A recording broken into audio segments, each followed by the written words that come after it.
Good morning. It's 9 a.m. Eastern Standard Time, and it's Elite Dangerous, and it's game on. Starting a little bit late today. I had to plow out the driveway. We got about 15 inches of snow. So, yeah. Thankfully, I have a snowblower.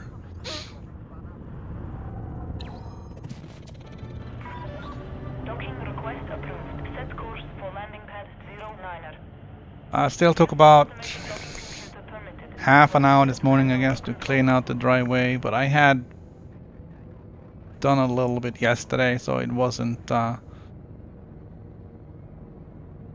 driveway itself was reasonably clear. It's just the most of the space in front of the garage was not cleared out, so a little bit of work there, and it's cold and it's windy. So of course you're blowing snow into the wind, and then the wind blows it right back in your face. So I still have icicles in my beard.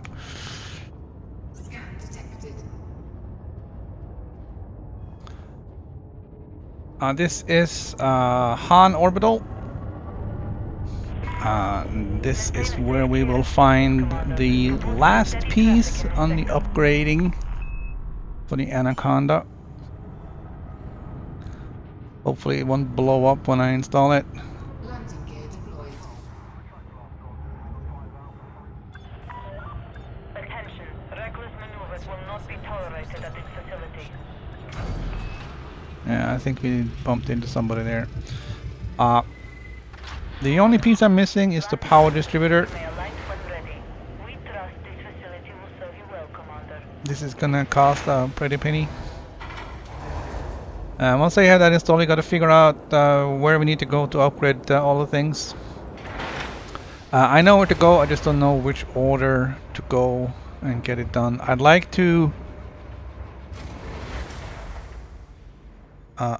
go to Lei Chung first, because I can do lightweight engineering on the new sensor. The new sensor is like 160 ton. It's I think. And my jump range is suffering.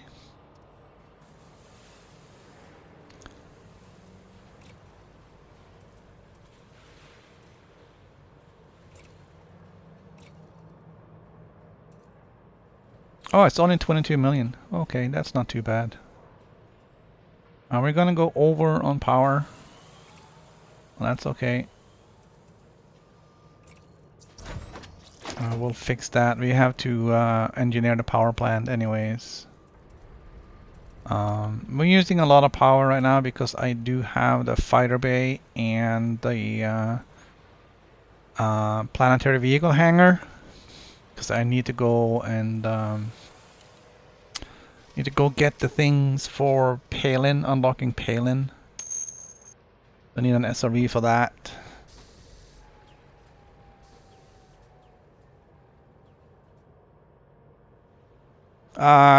Call car, yes I did.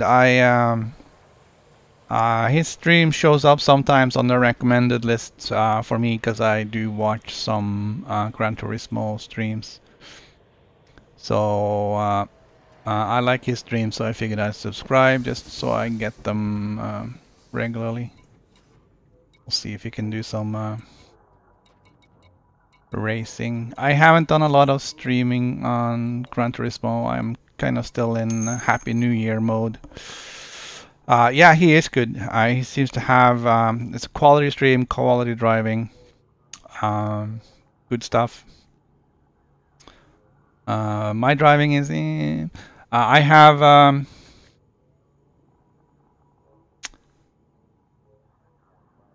decent speed. I just lack consistency.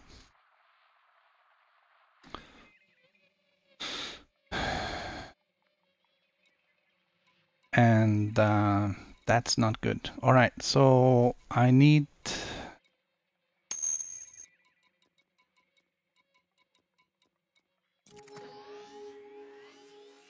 Okay, so Lei Chung is 170. That's a pretty...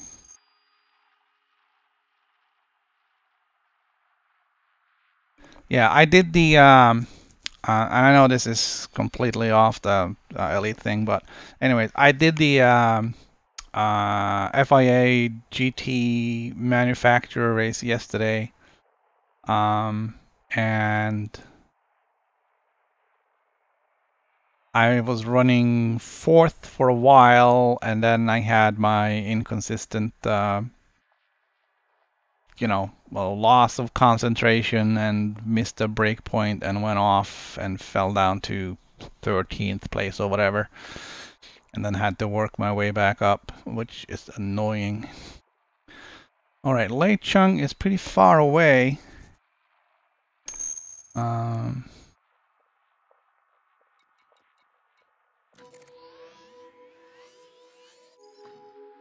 Yeah, it is.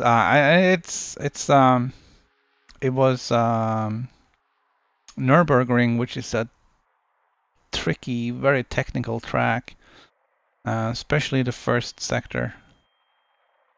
And it's a stupid mistake too, because I know where I have to brake. I know what speed I can carry through each and every corner, and you know I know all this, and then you just misjudge something, and you know you get a wheel on the grass, or you get, you know, you brake half a second too late, and everything goes out the window. It's just I started fifth. I was running fourth. I was fighting a guy for third, and then I went off, and the whole race was just ruined. And it's Let's see, the dweller. 114.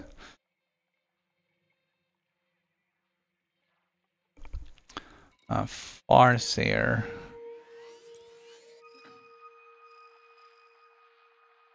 138.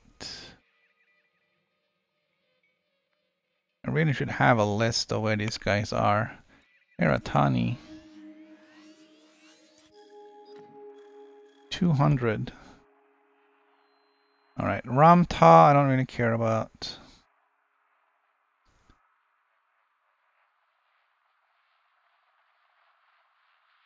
So I guess it does make most sense to go to Lei Chung.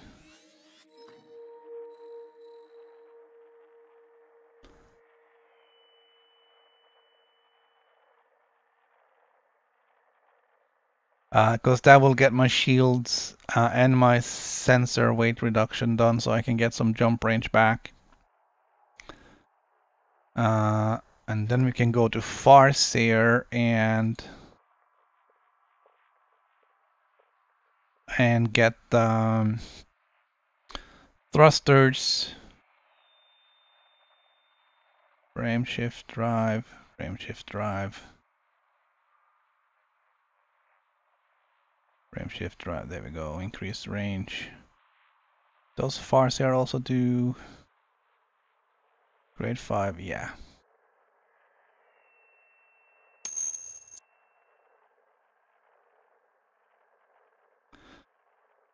Alright, let's go to Lei Chung.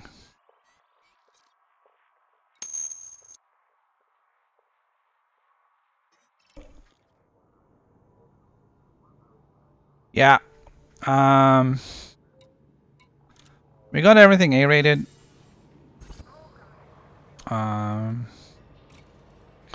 So I got the military grade composite hull. Oh, I need to engineer that too.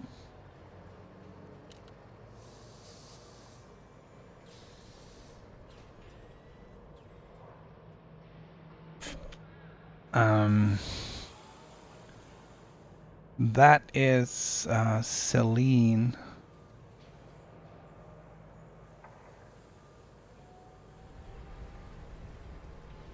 Armor, blast resistant, heavy duty.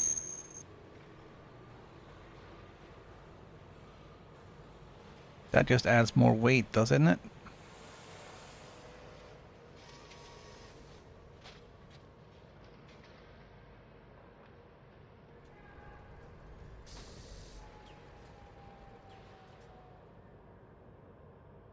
Alright, I'll put that on the list.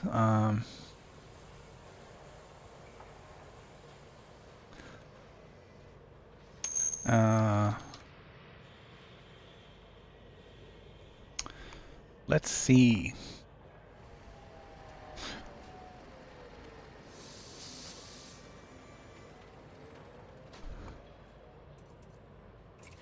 No, the sensor is 160 tons.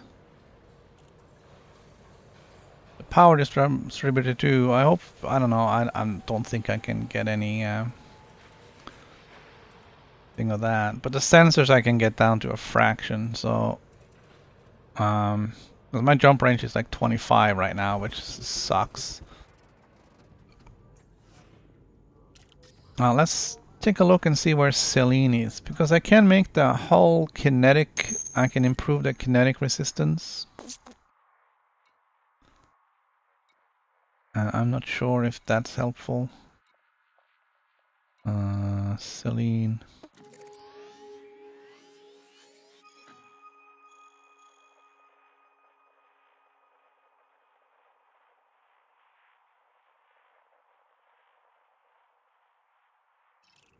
Alright, so let's go over to Lei Chung and get the shields and sensors taken care of.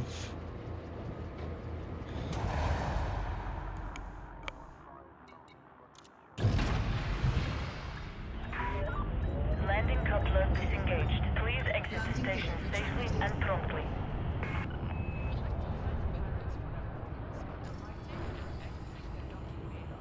Yeah, the rebuy cost on my ship went up by 10 million.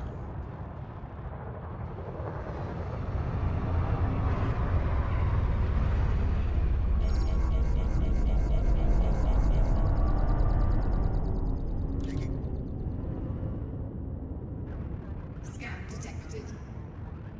Which is outrageous.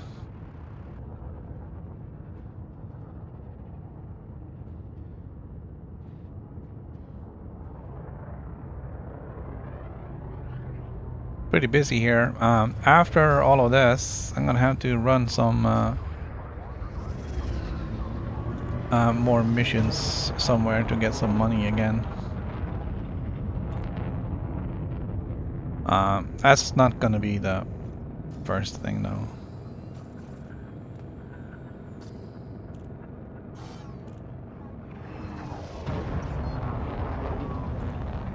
Frameshift drive charging.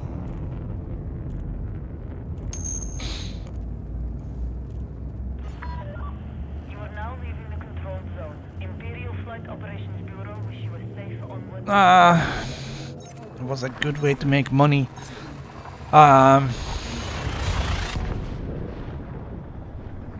That is a very, very good question. There's a lots of way of making money. There's no fast way.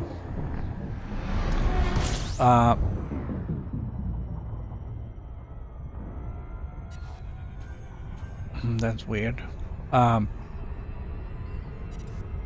Bounty hunting is pretty good.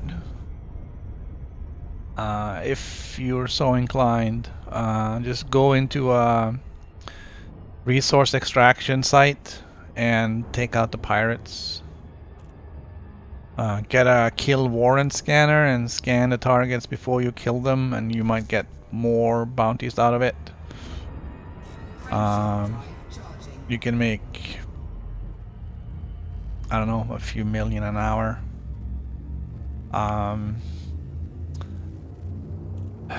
There are passenger missions where you can make like 100 million an hour, but, and I can't stress this enough, there's a lot of grinding needed to be able to do that, because you have to rank up with all the factions to get all the missions, so you can really take advantage of it. And until you have that, you're not gonna get those numbers.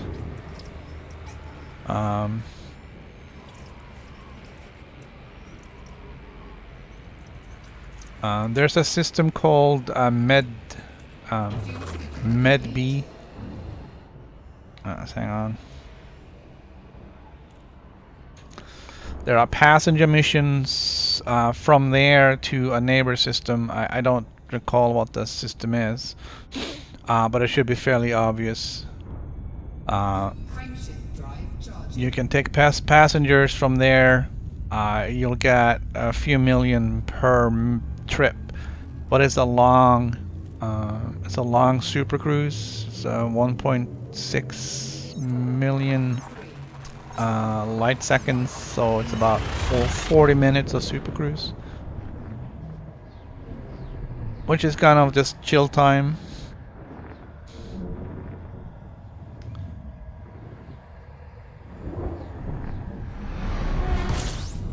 There's another system, let's see,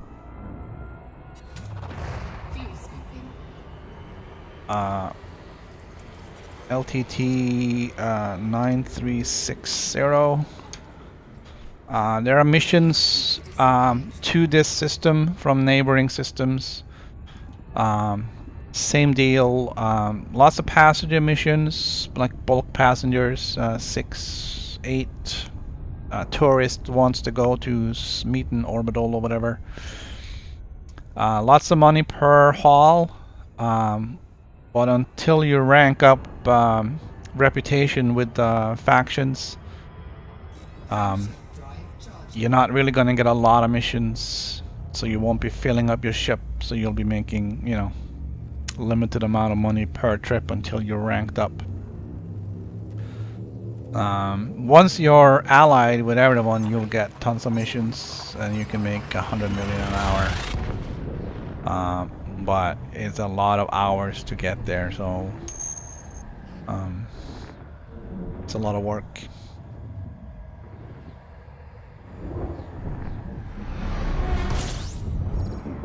Yes.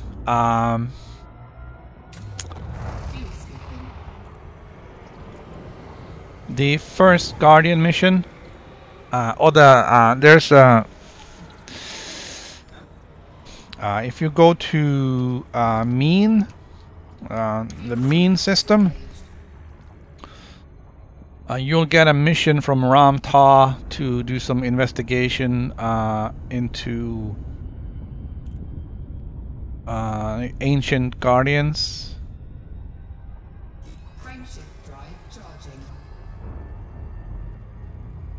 And if you do the first planet there, let me put my glasses on and I'll find the link.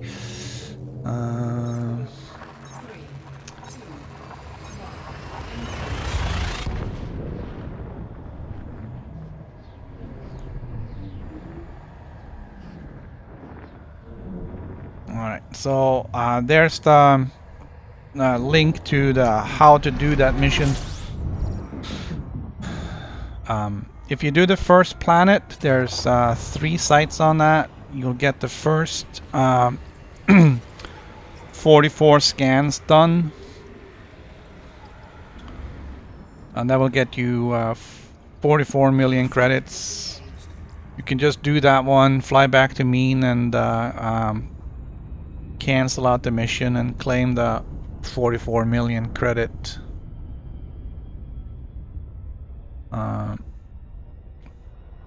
Bonus. It's a time-consuming thing. You need a medium ship, probably like an a-spec with good jump range, and an SRV and cargo space.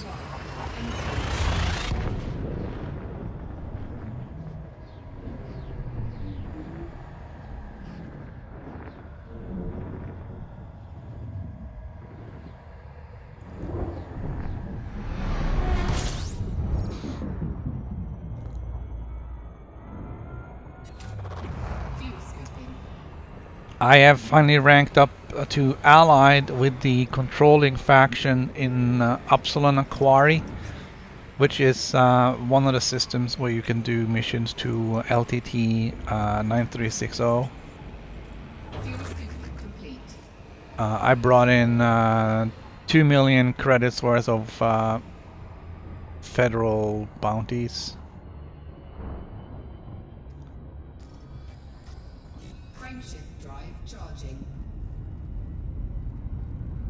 And that was enough to tip the scale up to allied for me.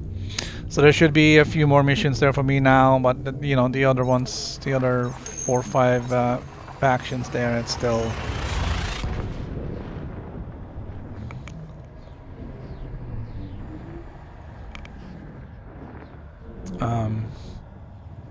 still pretty low. Yeah, when you're starting out,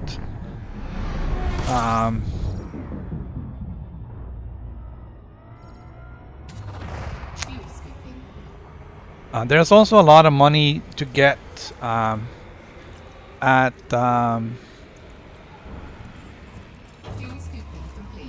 Ceos and Sothis.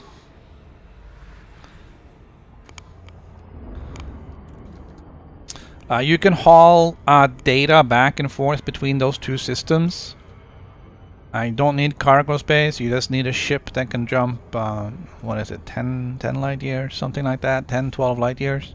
You just go back and forth, back and forth. You can pack up like 20 missions, which is the maximum.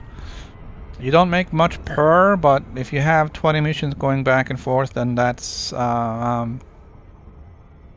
quickly adds up. Plus, it ranks you up in the Federation.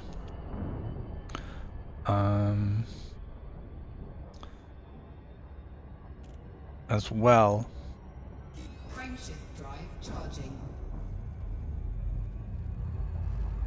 if that's something you'd like to do. The downside with that is it's you need a ship with good jump range and a fuel scoop to get there, because it's just on the outside of the bubble. There's no way to refuel other than scooping off stars on the way to get there. It's about 400 light years to go, I think.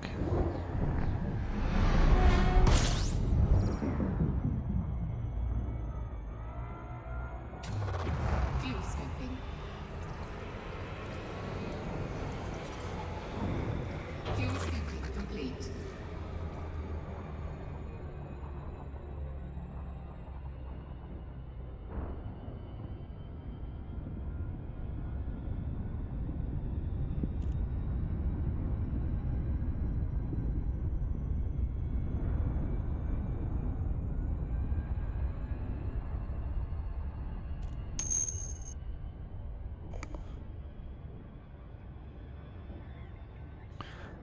Good morning, Reaper. We're just doing some engineering here to get my Anaconda fully decked out.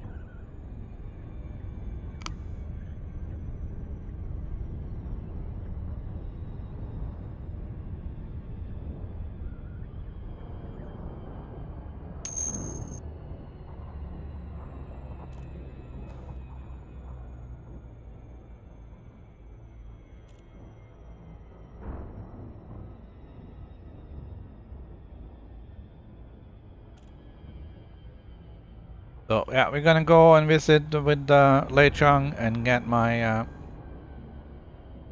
shields upgraded and my new sensors lightweight ed. A word is now.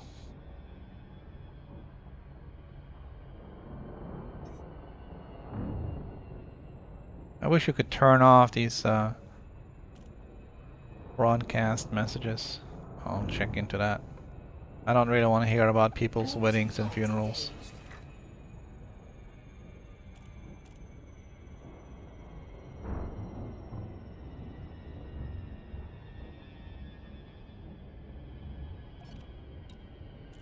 What did I just do? Oh, okay.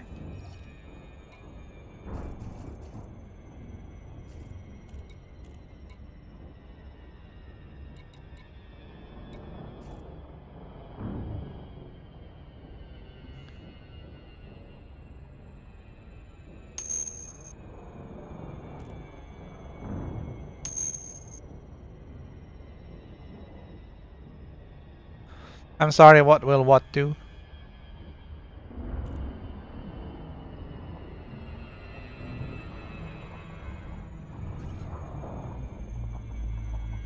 The ranking up with the Federation, what will that do? Um,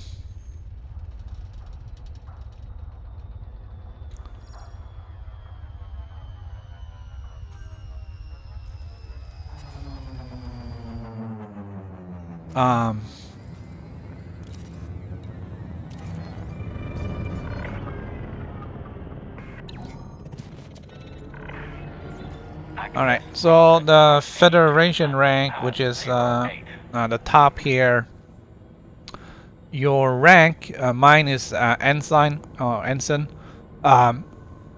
The rank will give you system permits, so you can go to earning certain ranks give you access to some of these systems. There are other things too that will get you permits, but the Federation rank will get you some of these system permits. these systems. You can't go to these systems unless you have the proper rank or permission. It also allows you to buy certain ships. It's not this week, it doesn't really matter, but normally there's a number of ships that are locked by Federation rank or Empire rank. Touchdown complete. Engaging ship restraints. Your arrival has And one of the best ships in the game is locked by rank. It's the Federal Corvette, which is also one of the biggest ones. It's like a big battle cruiser.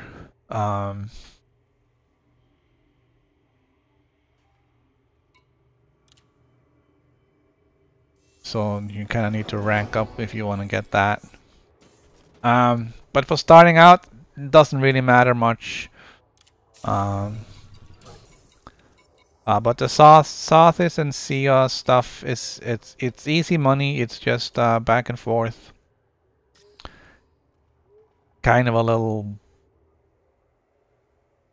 boring in the end, but it's one of the grinds that has to be done.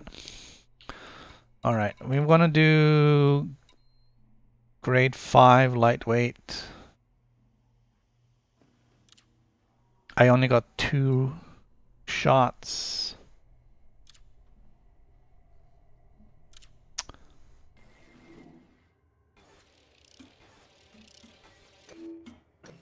So we're gonna take what we can. That's good. It's not so good. But I'll take it. And we'll do one more. And we'll see how it turns out. Conductive ceramics. Oh, we have to look for that.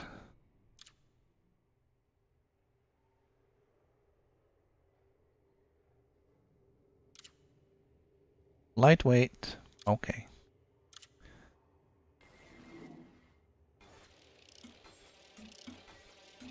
That's better.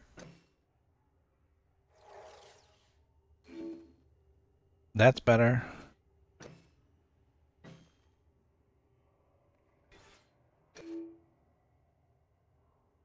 Okay, we'll take that one.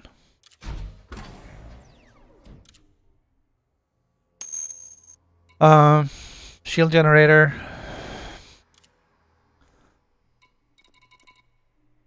All right. So my thought was thermal resistant. Good links for engineering. No, I don't really have any good links for engineering. Engineering right now is a lottery.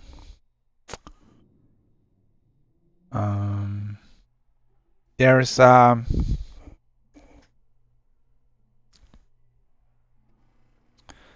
on.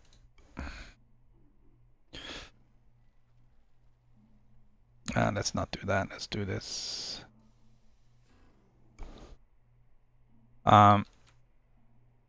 There's this one, this link, Inara.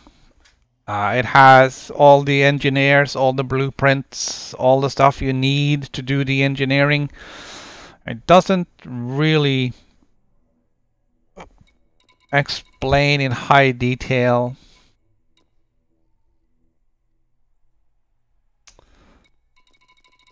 what everything means, which is sometimes frustrating. You sort of just have to figure out what attribute is going to do what it is you need to do. Yeah, to some extent. It will list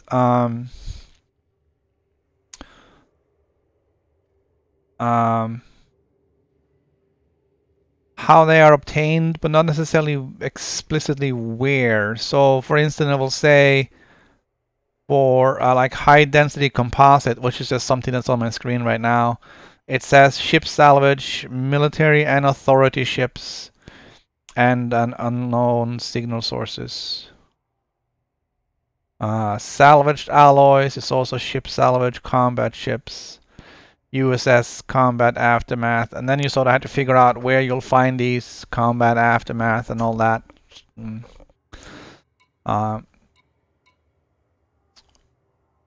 There's lots of forum posts and Reddit posts that will help you determine where you'll find the various things. Like combat aftermath would probably be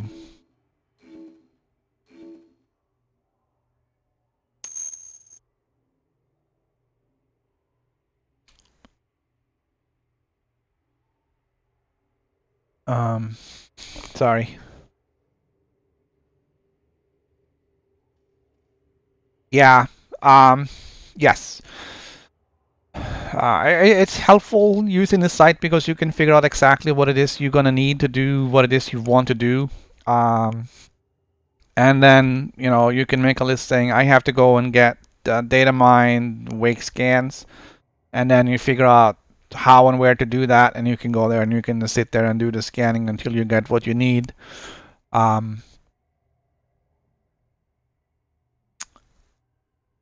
So knowing what materials and what data you need to do the engineering that you need done it is helpful. And having it like available there rather than trying to figure it out through Elite Dangerous itself. Thermal resistant shielding. We can run this a couple of times.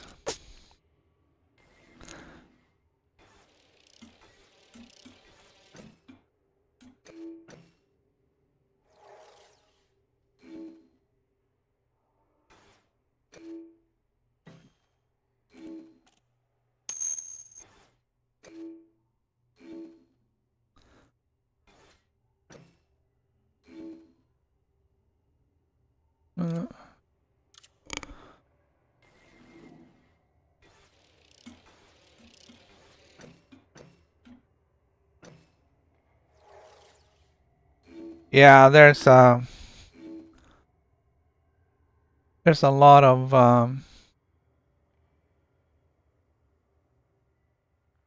grinding to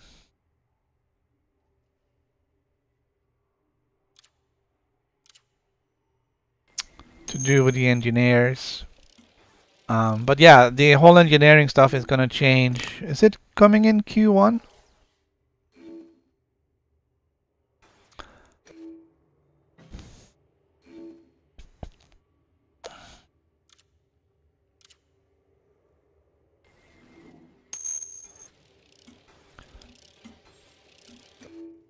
Alright, this one looks better. Oh, and the mass went down, explosive resistance up, integrity. Alright. This one is good. I like that one. Surface scanner. What did I want to do with a surface scanner? Did I want to do a fast scan? Is that what I wanted to do? Probably.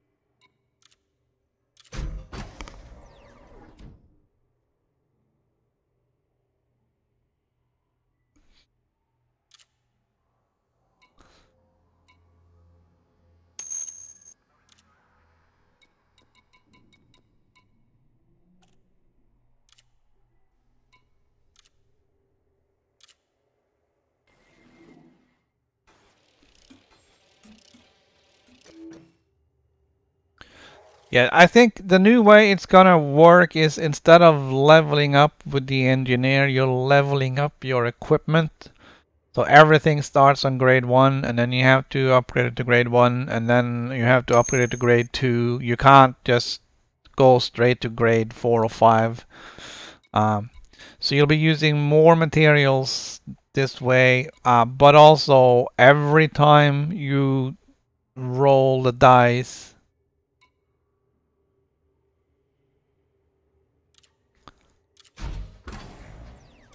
your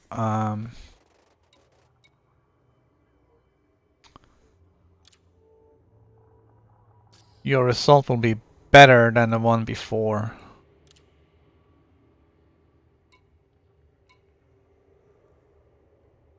Alright, there's only level 3 shield boosters. Alright, I don't need to do that.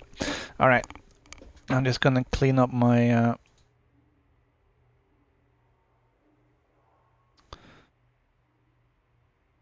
to-do list here.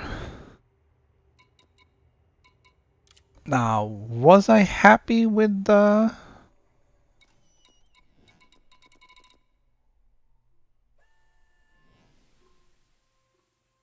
with this one? 34 out of 40? And the mass went down. And explosive resistance went down. Up. Okay, I think we'll take that.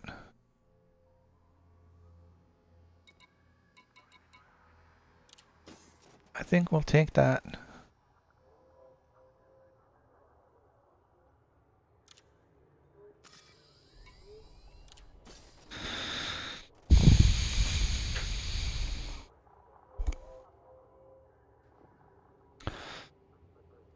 Right, so, all right.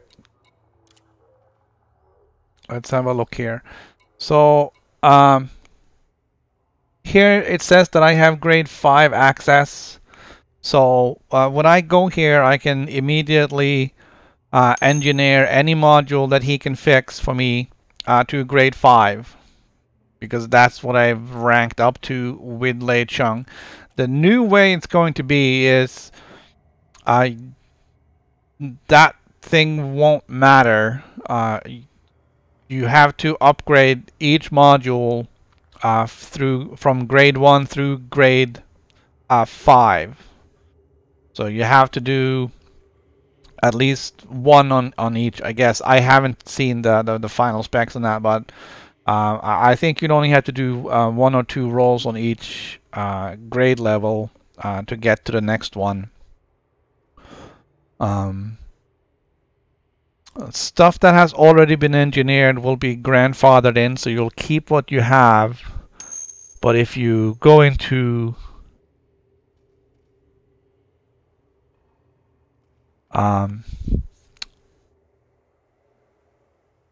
if you're going to re-engineer something that has been grandfathered in, it will drop you down 1 or 2 levels, and then you have to kind of rank you up again.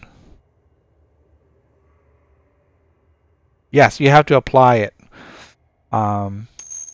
So it's kind of similar to how you would do the ranking up in the engineering in the first place, where you like right now you have to do 3 rolls on each grade level in order to progress to the next one, and it will, starting with upgrading Q1, which is probably due in March, and you'll have to do the same for each and every module that you're upgrading. So you have to do the grade 1 and grade 2 and grade 3 and apply a number of rolls. I don't know if it's 1 or 2 or 3 or what it is.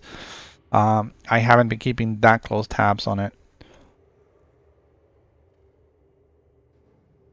So things will change a little bit. But you also have the option of trading materials and hopefully also data. And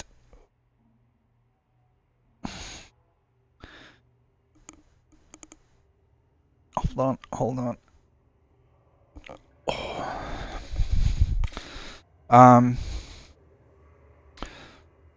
You'll be able to store more materials. You'll be able to store more data. And you'll be able to trade it. Not sure how that trading thing is going to work.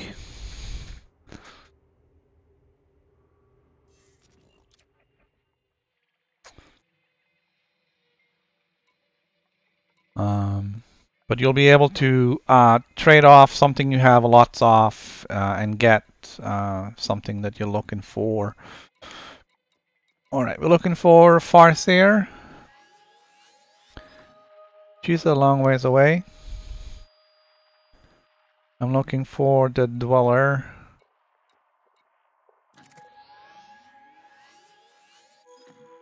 He's not too far away. Celine. 150.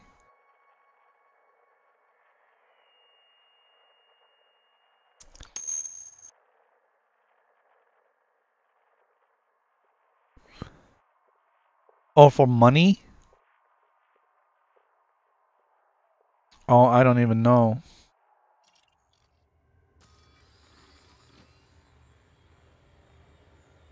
Hold on.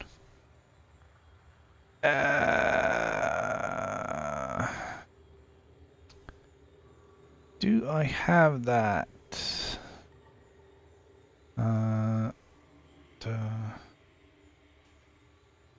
That mine?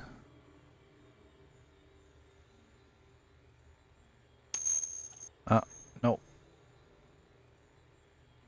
How much it costs to outfit an Anaconda?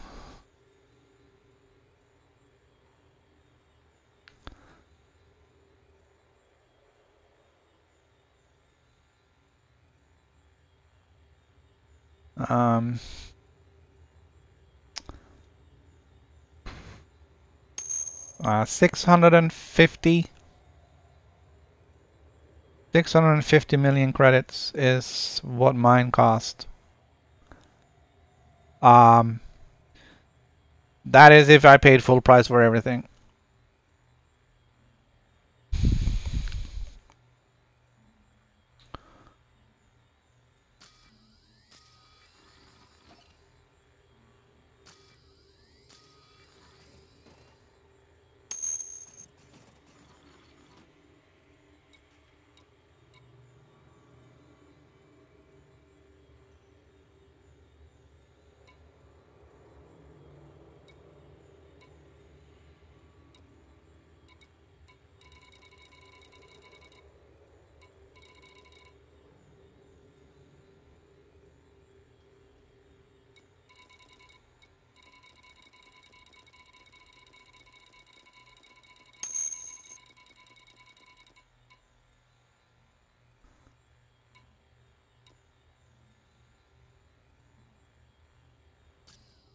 So yeah, there's most of this has been purchased at 10 or 15% discounts.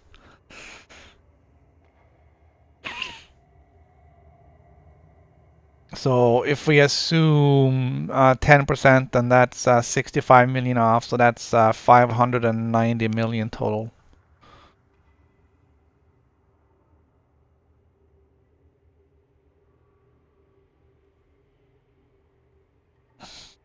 Yeah, my exploration Anaconda is also pretty cheap.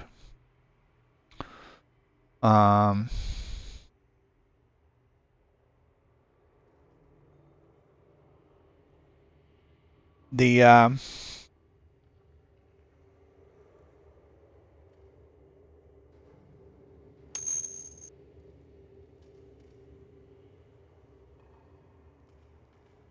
what is the Anaconda good for? The Anaconda is the best multi-role ship in the game that isn't rank locked. The Anaconda can be used for any role in the game. Can be for combat, can be for hauling cargo. mining, passenger traffic, anything you want, you can make this thing do.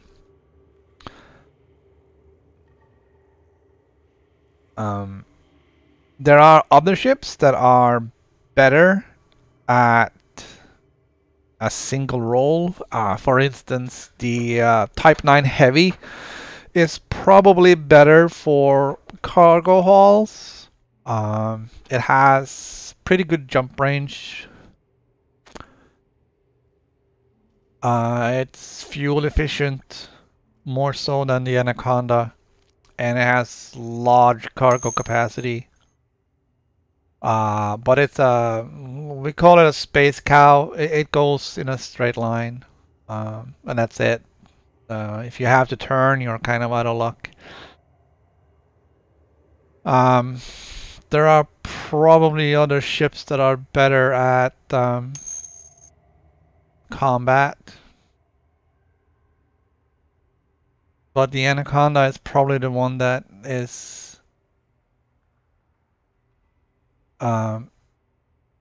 most easily suited for all the roles.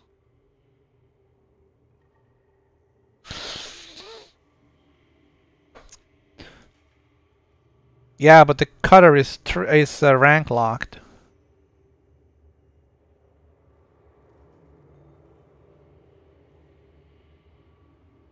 Well, that is a good point, and yes, I am doing that as well. I'm tired of retrofitting my Anaconda for everything, so I am getting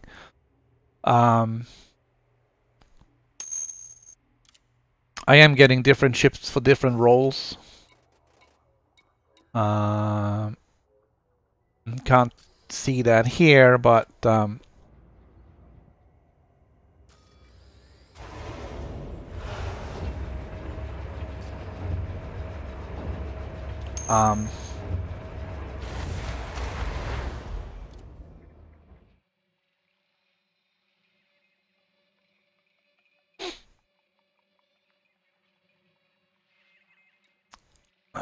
it's kind of strange. I thought I set the a route for Celine.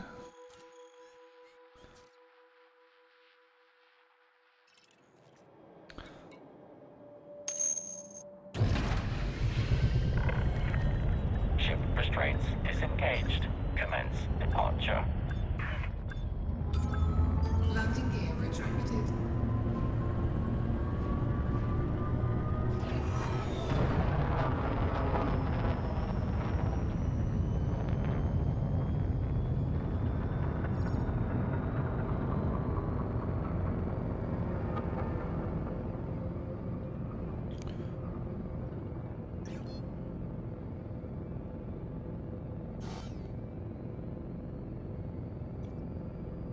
Frameshift drive charging.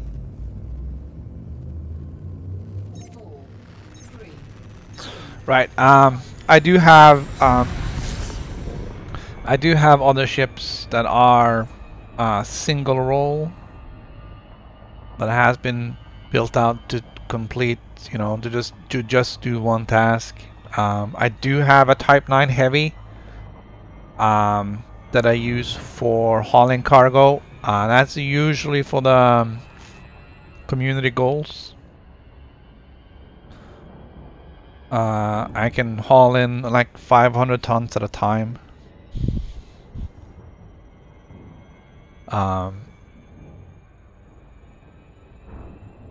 Which is pretty good. But that's all it does. I put a fuel scoop on it to get it from one section of space to another, and then I swap out the fuel scoop with more cargo space, and then I just it is fuel efficient enough to do 3 or 4 jumps without trouble, so I can usually get to where I need to go.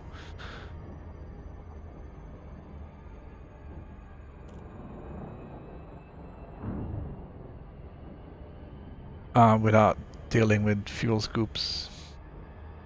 I have a beluga liner for passenger traffic. It's parked over in Upsilon Quarry right now. I'm doing passenger missions over there. It's usually done off stream because it's a 40-minute super cruise. Isn't really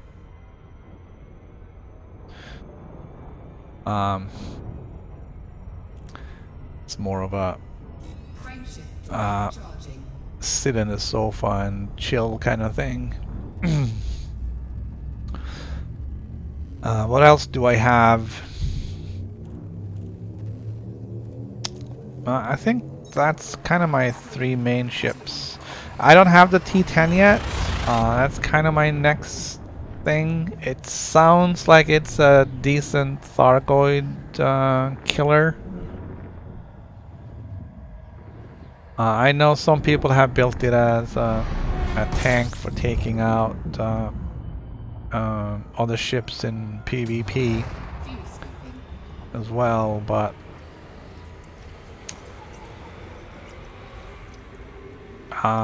I have a federal gunship. I keep forgetting which one is what.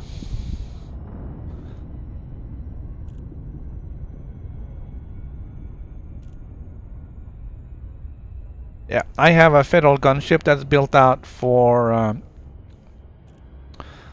combating Thargoids, but I'm probably going to swap that out with a Type 10.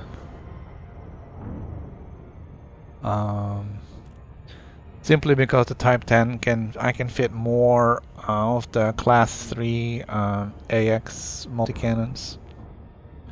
Frameshift drive charging.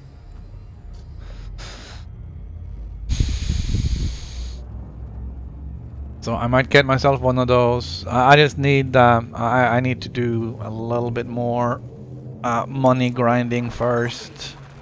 It's about 500 million credits to properly outfit the Type 10, so I just want to make sure that I have the cash.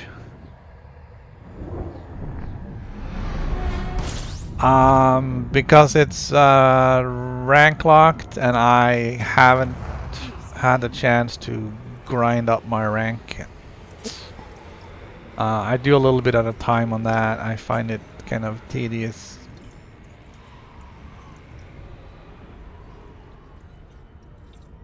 But I'll get the Corvette eventually.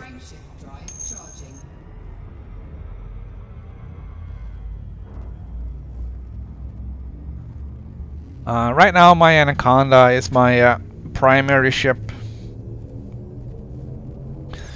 And once I get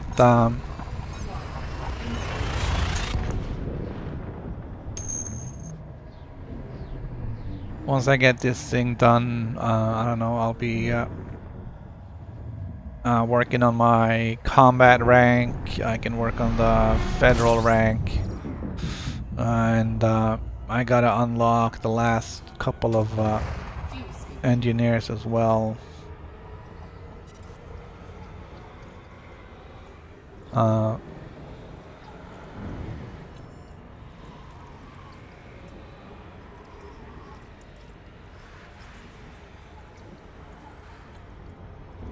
So I mean, normally I wouldn't have. Normally I wouldn't carry SRVs on here.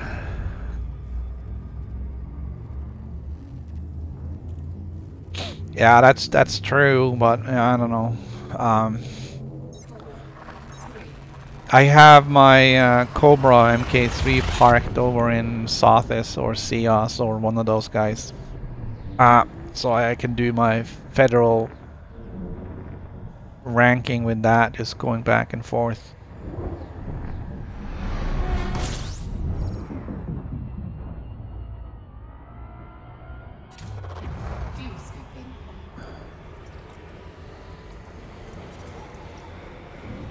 So I guess that's a single role vessel too. As it is, it's just a small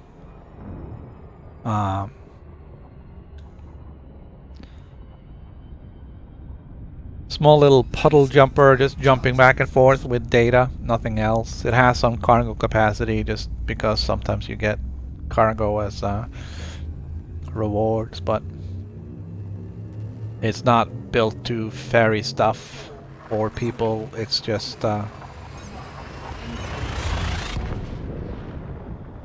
it's just a convenient ship for the task down there.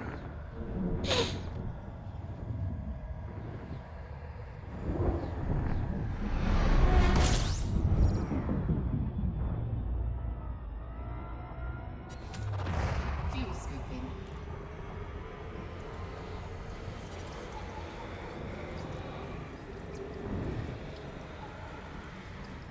I was considering ranking up a little bit in the Empire too to get Fuel scooping uh, disengaged. the Imperial Courier, I think, Frameshift drive charging. just to have that as a little puddle jumper.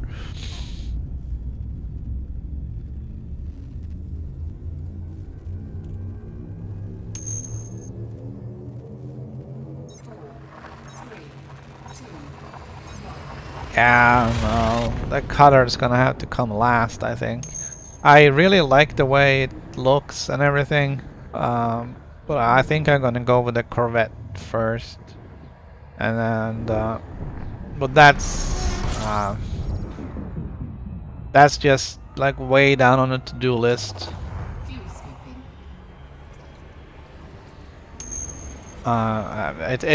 It is a goal, but it's just a distant thing on the wish list.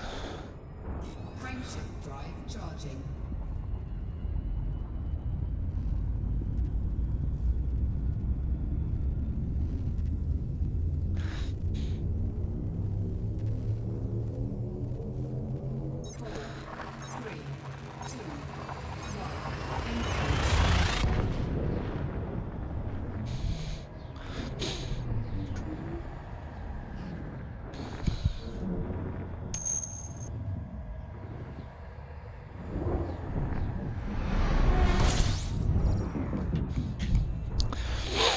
Yeah, I was thinking to replace the Cobra with the Courier.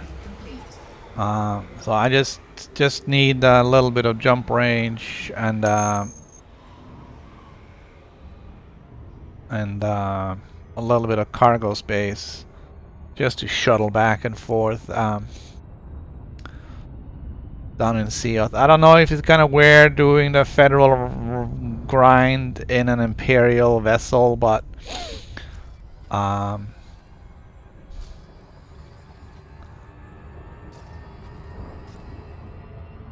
don't know if that would be frowned upon.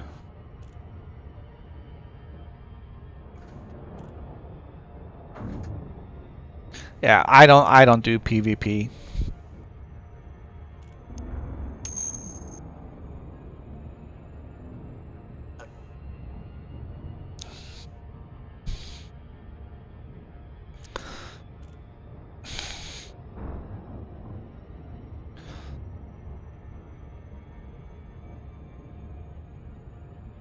Well, I do. My combat rank is Master, and I'm looking to get that up to Dangerous to unlock Lori.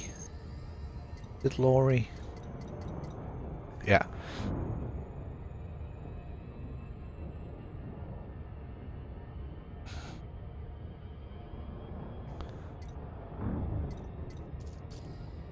So I need to work on that some more.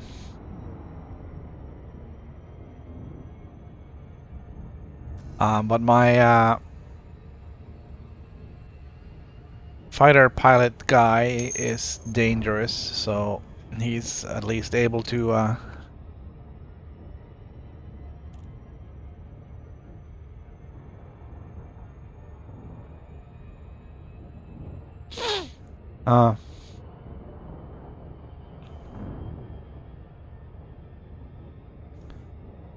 yeah, I guess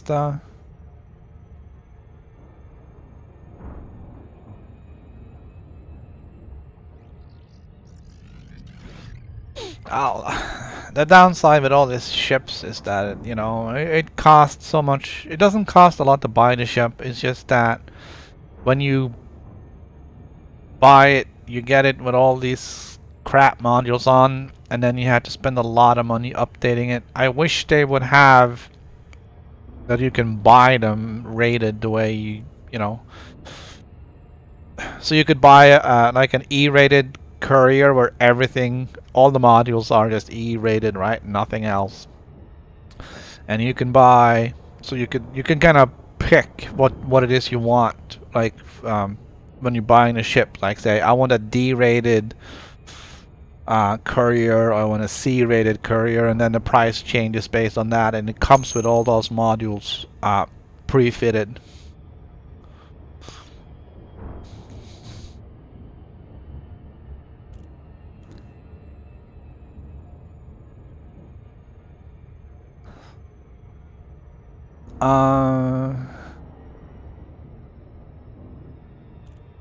Yeah, that's a little high. Well,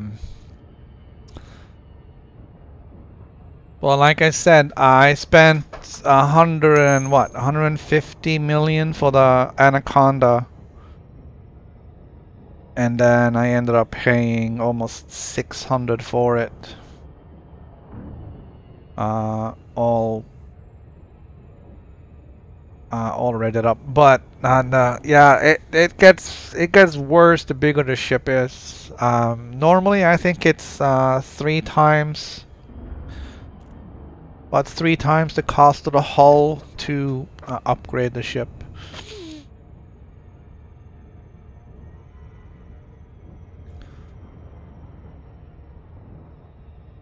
I don't know. I'm not gonna say that that's fully upgraded, or if that's just decently upgraded. Of course, what you need is dependent on what it is you're looking to do. All right, incoming text channel, local. Let's turn that off and see what that does.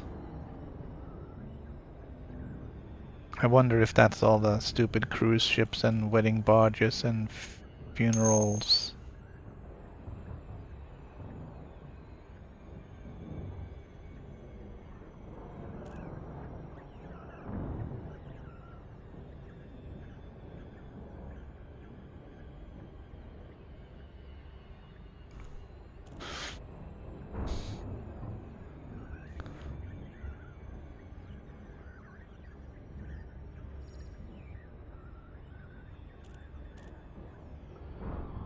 Alright, coming in on the dark side.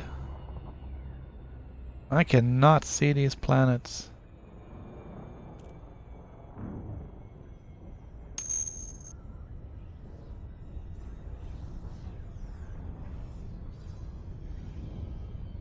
Yeah, I got modules floating all over the place. I don't know what they are or where they are and why they ended up there. I find I have a lot of hull reinforcement pieces floating around.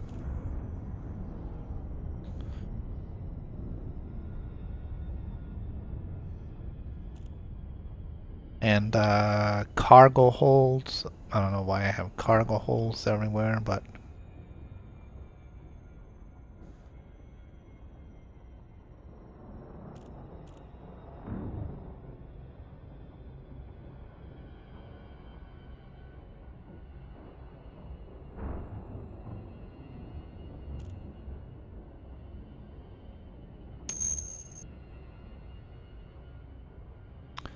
alright, here we go, lady.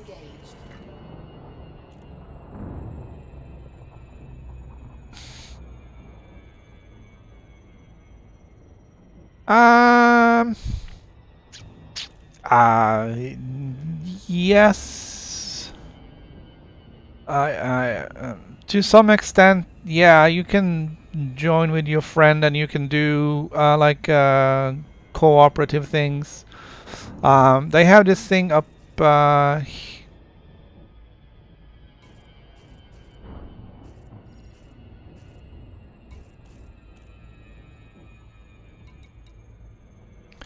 You can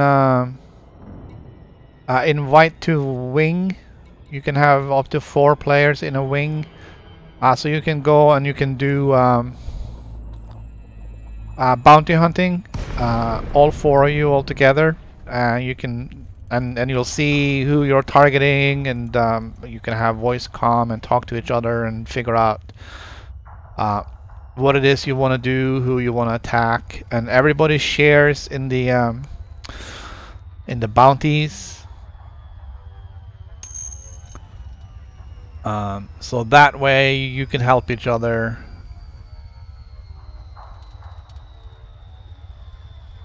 I think that's really the only thing where you can do stuff together. There's also, I mean, you can do, you can go and drive around on planets together and do that, but there's no sharing of anything there.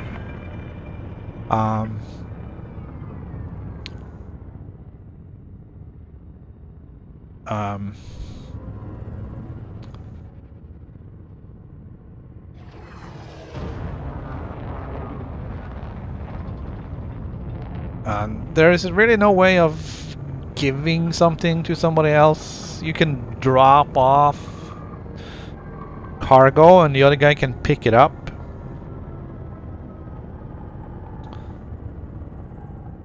But that's, you know, that's some way of giving money, I guess.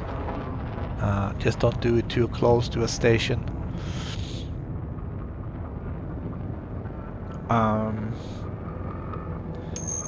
But yeah, the co-op stuff is pretty much just combat at this point. There is something new coming there too.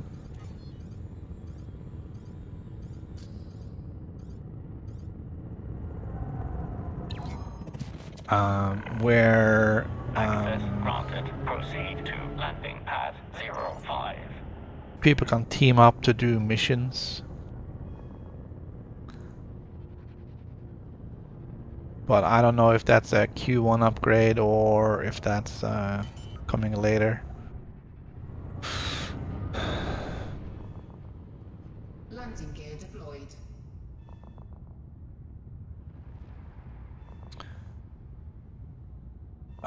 Good morning, Set Terod. Welcome to the stream.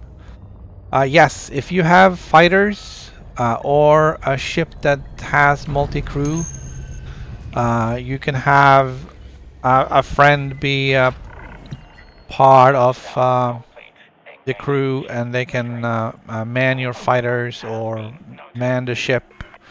I don't know if they can man guns or whatever on your ship, but I've never tried that. But you can man one of the fighters. So I have 2 different kind of fighters, so I can have a crew member who will then go out and do that rather than my AI pilot.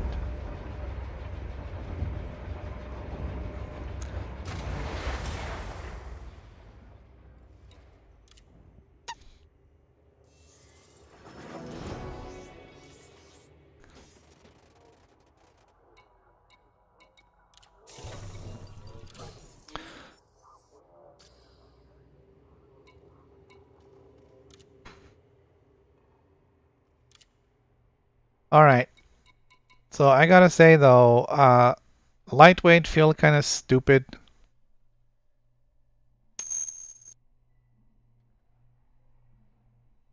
Or maybe not. What does that give me?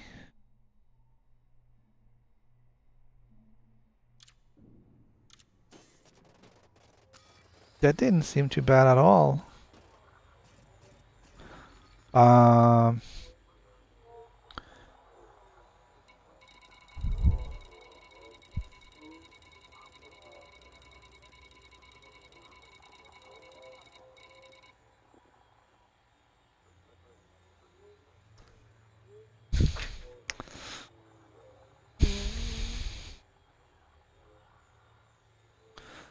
So my current armor health is 1838 and 65, and then minus 20, 0, minus 40.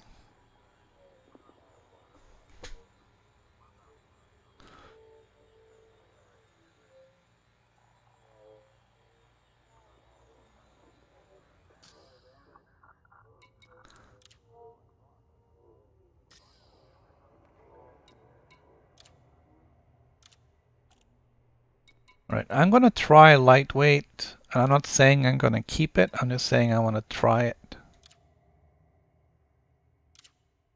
And we'll see what it does.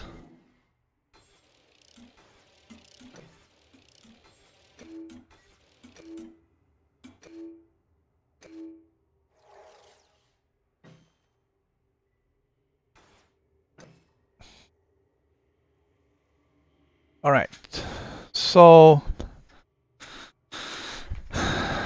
my hull boost dropped from 250 to 225, which is really, really super bad. So it dropped by, all right, so it dropped 10%. But my mass dropped by 26%. Kinetic resistance.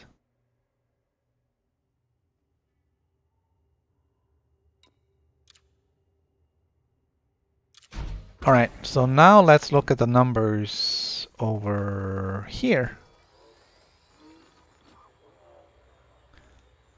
All right, so my shield health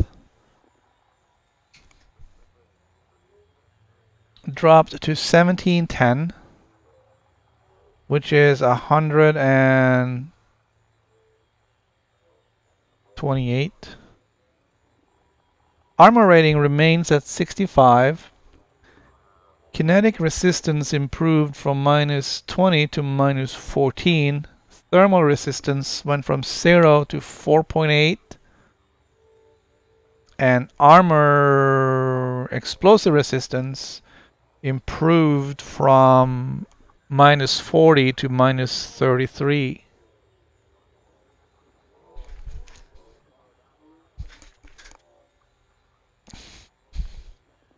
And that was not a great roll.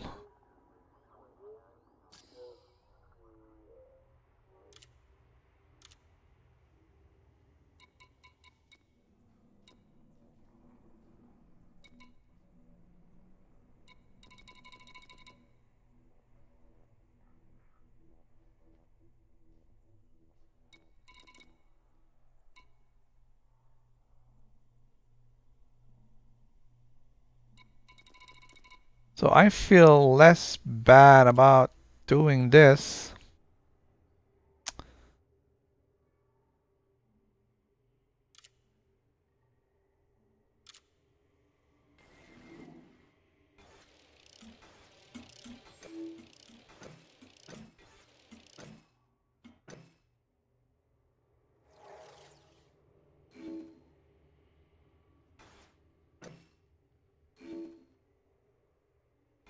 Alright, this, other than getting my hull boost back, this is a pretty bad roll. Oi.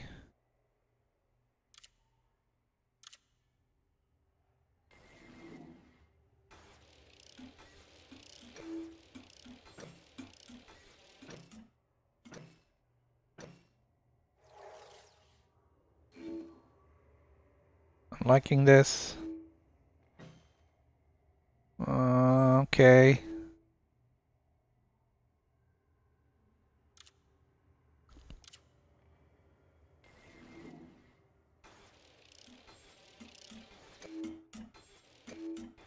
Mass is good. Hull boost, I like that.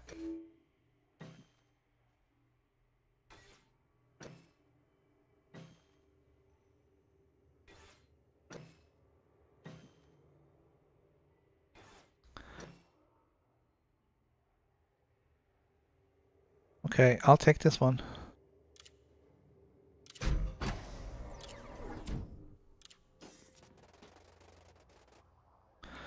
Okay, let's see if we can see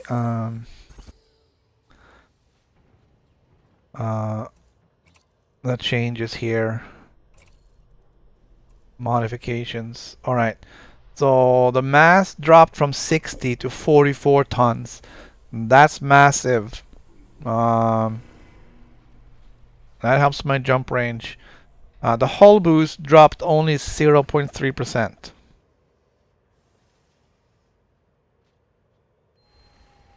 The kinetic resistance, thermal resistance, and explosive resistance are still up.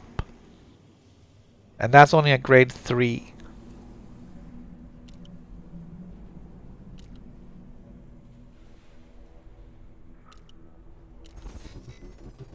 And when we look at the actual numbers, the armor health went from 1838 to 1834. Kinetic resistance went from -20 to -15. Thermal went from 0 to 3.9. And explosive from -40 to -34. So I got good lightweight.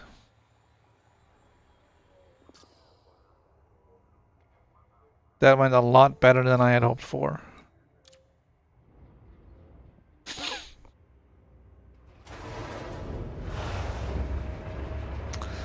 That went very well. Alright, I'm gonna get rid of that one.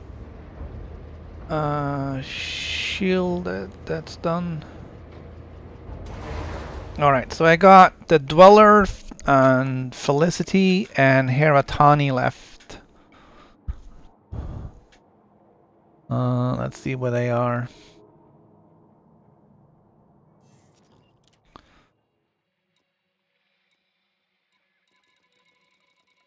The Dweller is 2 jumps away.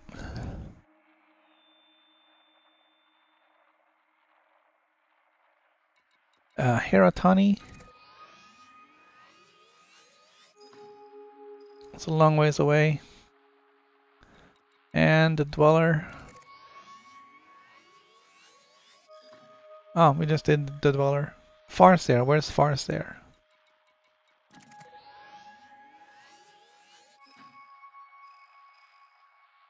Alright. You're gonna go to the Dweller.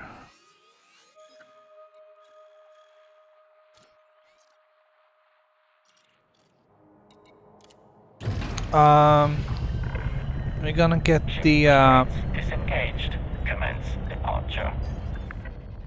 Landing gear retracted. we're gonna get the power distributor worked on.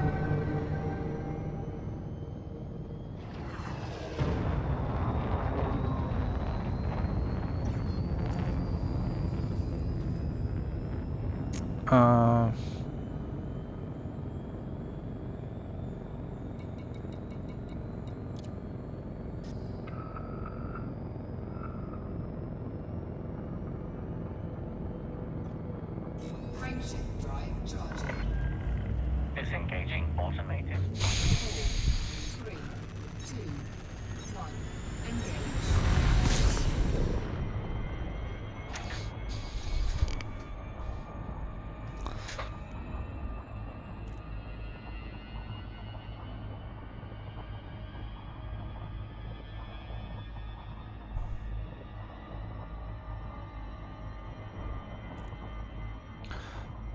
I'm still not sure about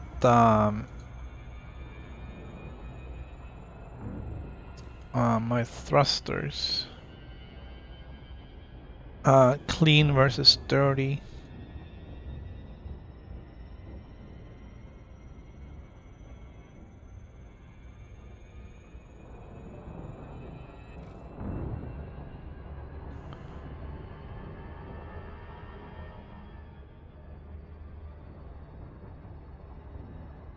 Dirty seems to take power, produce a lot of heat, and get you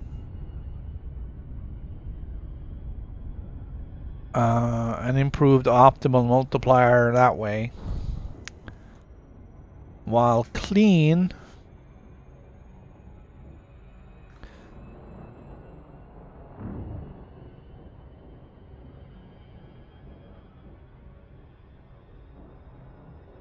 takes more power, but thermal load is less, but also the optimal multiplier is less. Clean drives uses more power, but the heat output is less.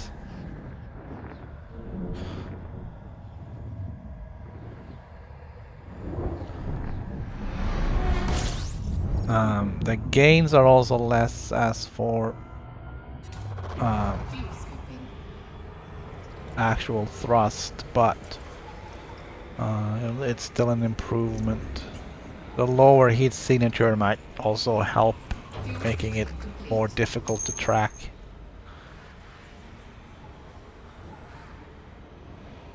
Also, I can only do grade 3 because I need to unlock Palin to do grade 5.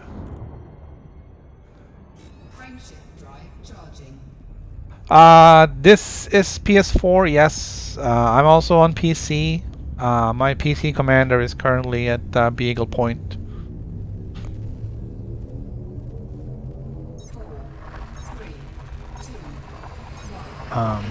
He's gonna stay there until Sunday or Monday.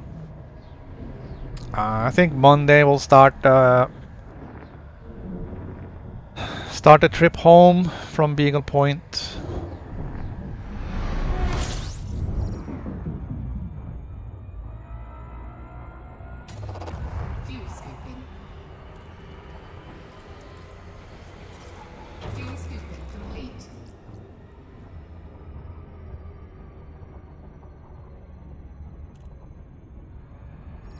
But yeah, this is the PS4.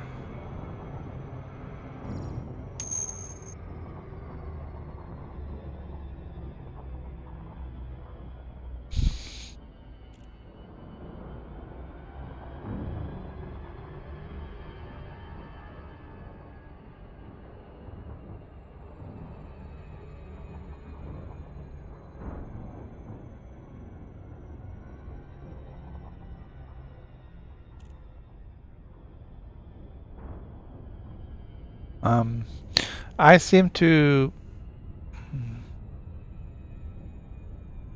I don't know, I seem to enjoy the experience on the PS4 a little bit more than on the PC.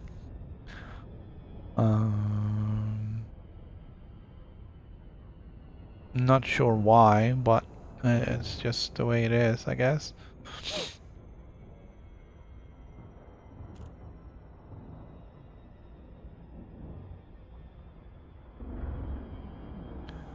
I have more options on the PC with keyboard and voice control and third-party software and lots of stuff. But just sitting down and playing,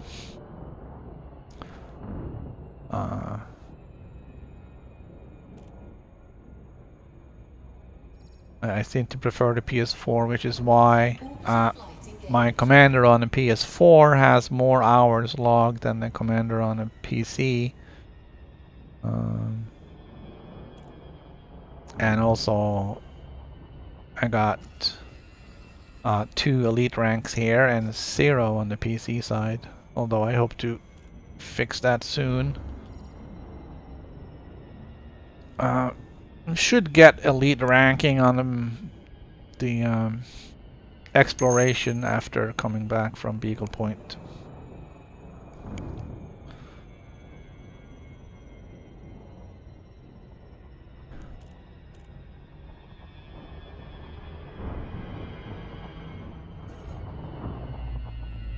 I really like how this game is like 99.9% online. So you can basically go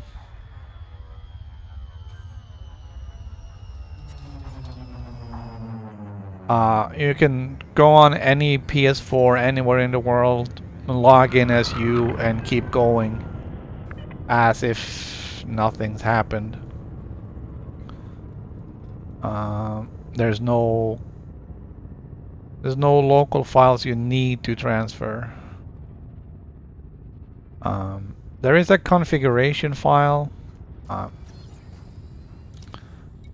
for your controller.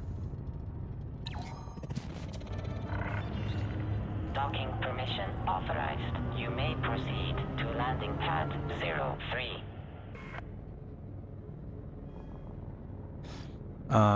That's easy enough to transfer though, but it's not necessary.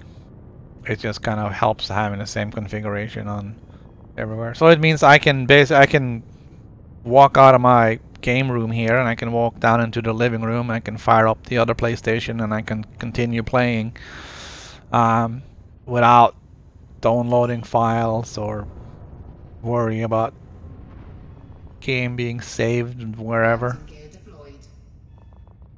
For every other game, there's always files saved locally. Not so with this one. Oh look, my shadow.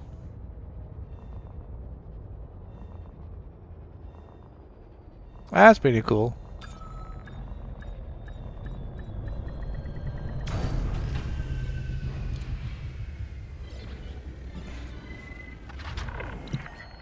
Docking procedure completed. Ship secured. Greetings, Commander. Alright, this is the Dweller. We're gonna work on the power distributor.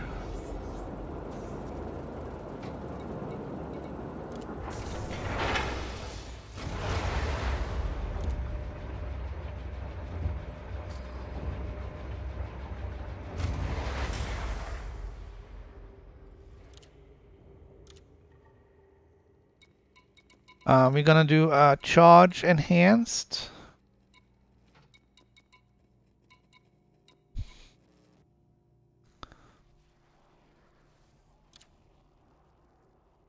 The capacity goes down a little bit, but the recharge speed is improved.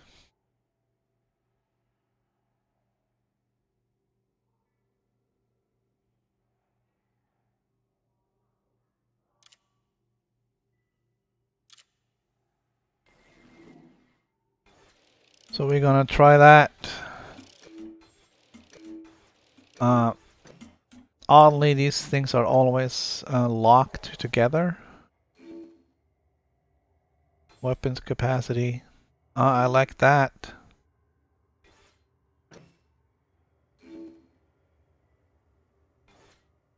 Alright, stop with the secondaries. If it hadn't been for that last mass, this would have been awesome.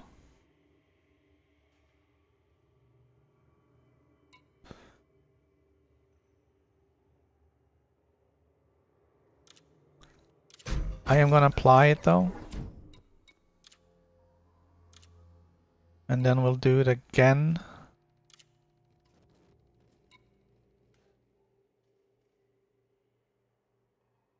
Alright, I don't know why it did that.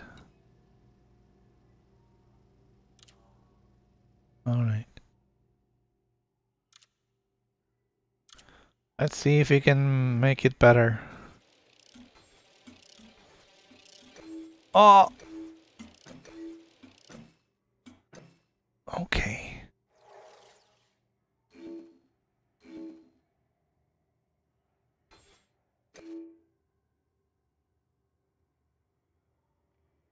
Part for the capacity dropping all the way to the bottom.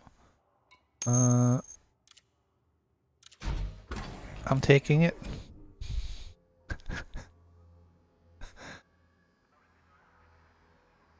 Alright, yeah, my Discord is in stream mode, so it's quiet. Charge enhanced. We'll try it again.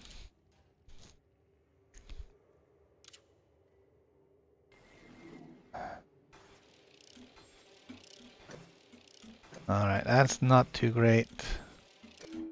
Well, I'm getting capacity back.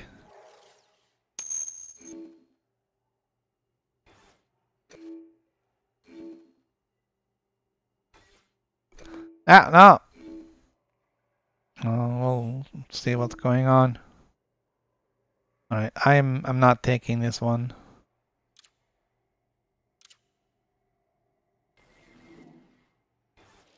Let's find some middle ground here. Okay, this looks good. I'll take a small decrease and a small increase. I like weapons capacity.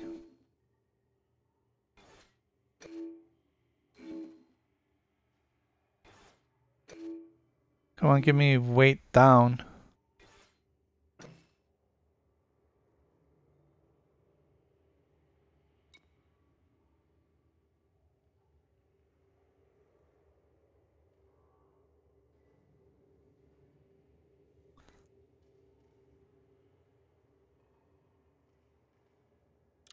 Okay. I think that is charge enhanced.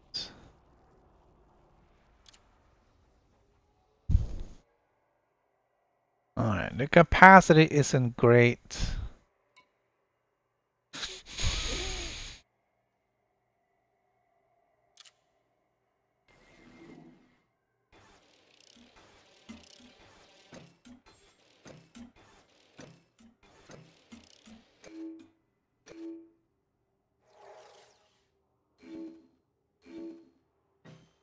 I like power draw. I don't like mass.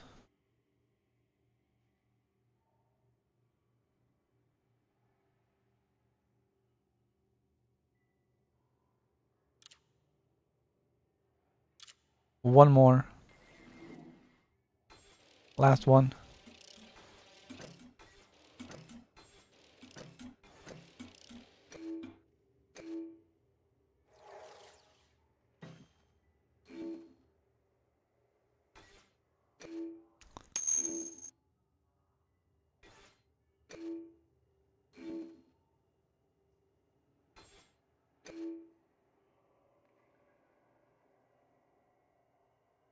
I'm taking it.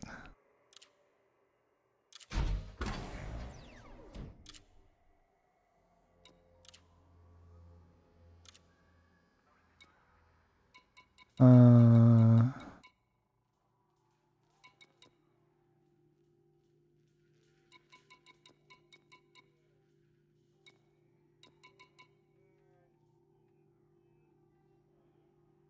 Range is down. Damage per second. Damage is up. Thermal load is up. Integrity is down. Rapid fire.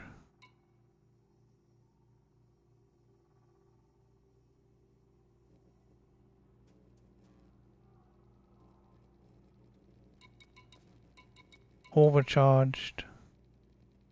Damage is up 35. Distributed, no.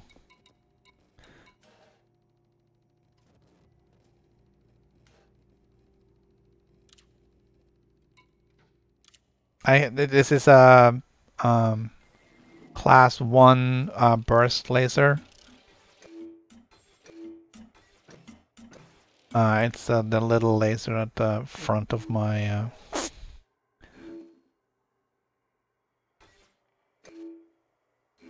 the front of the ship.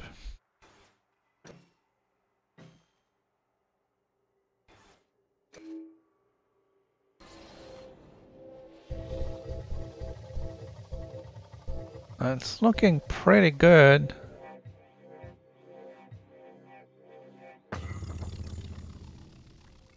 And damage.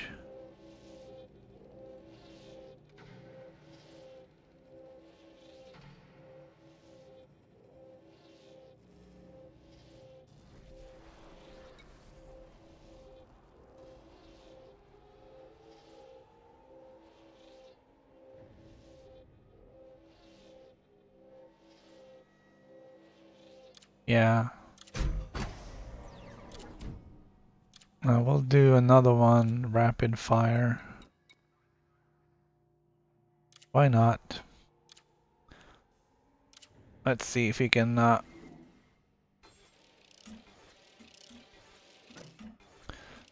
Rate of fire is up 1%. Damage is down 5. That's not great. I like that.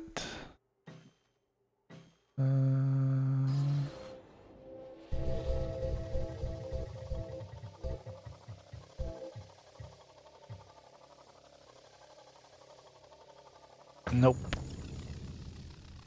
One more. Last one. I don't want to use up materials and data for just useless spins.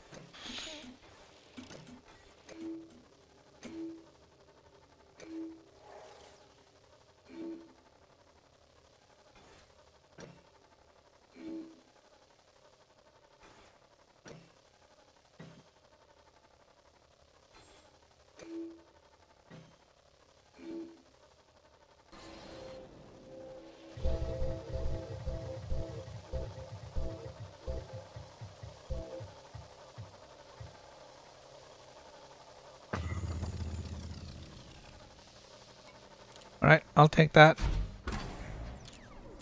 I don't want to replace my beam lasers with anything.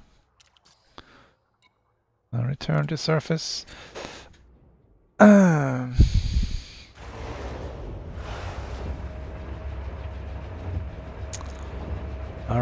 we got the power distributor. That went well. Okay, so we got Farseer and Heratani. I also want to do engineering on the heat sinks and the point defense at Ram Ta, but not today.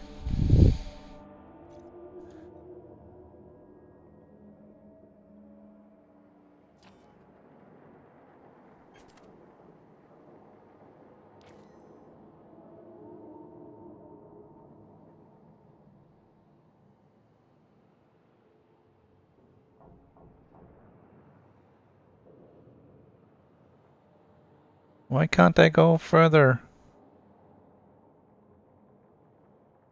Is there a building in my way?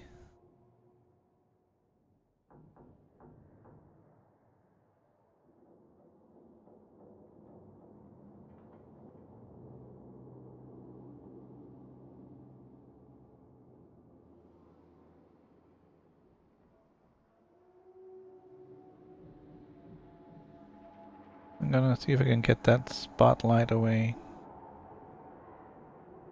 Alright. Screenshot.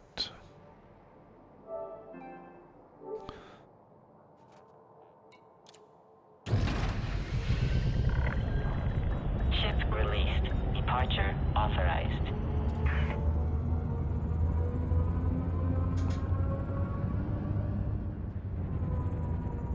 Landing gear retracted.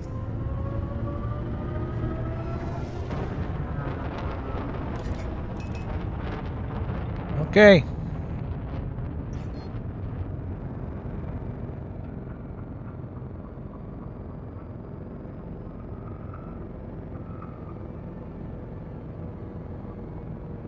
I kind of wish you could hear the winds outside right now. It's still blowing pretty hefty here.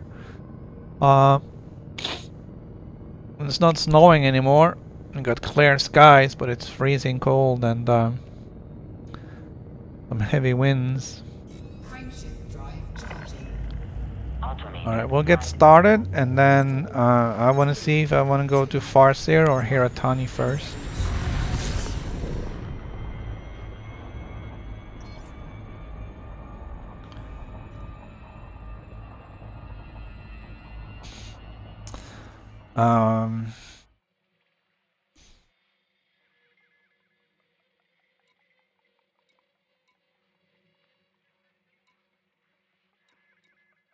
I have a ship here. Okay. Let's see.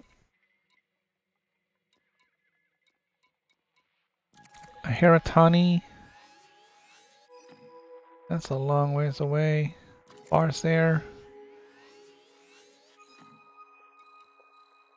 Relatively close. Ish.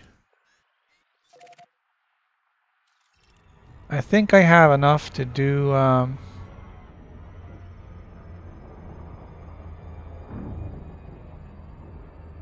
some rolls on a frameshift drive Frameshift drive charging.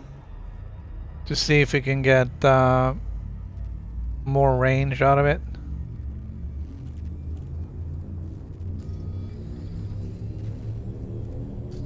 .9 isn't great.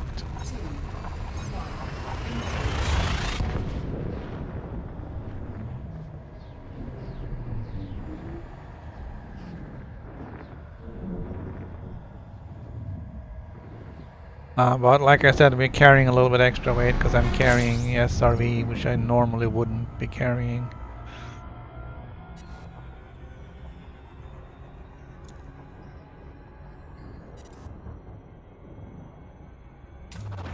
Fuel scooping. Where's my line? There it is.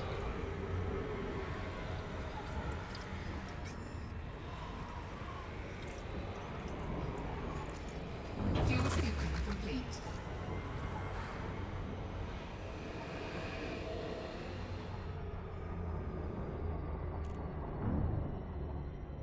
Frameshift drive charging.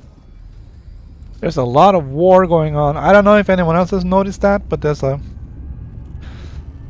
like everybody's disintegrated into civil war. There's a lot of that going on.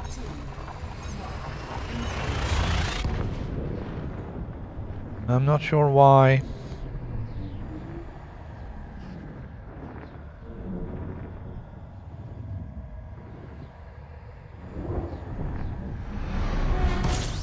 So we had blizzard conditions here yesterday. Most of the Fuel scooping. East Coast, I guess in the northern half of the country had Fuel scoop disengaged. blizzard conditions yesterday. I guess all the way from Virginia and all the way up to Maine. And it's cold down south as well. I heard there's iguanas falling frozen out of the trees Frameshift in Florida. charging.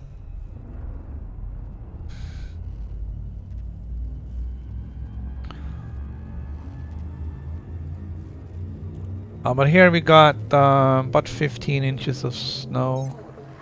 3,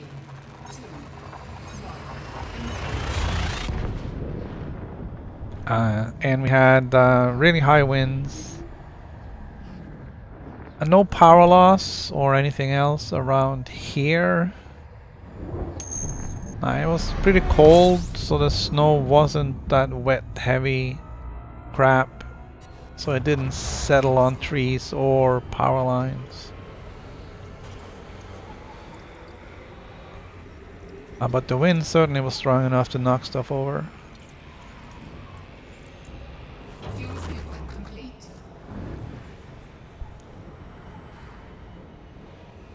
Yeah, it's been very cold up here the last couple of weeks. The dog doesn't want to go out. It's like, I have to go out, and I open the door, like, okay, go out. It's like, no, I don't want to. Frameshift Um, charging.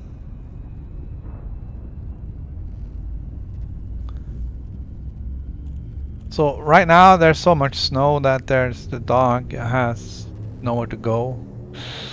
4, 3, 2, So we're just gonna have to keep shoveling some areas clear so the dog can find somewhere to do his business. Poor animal.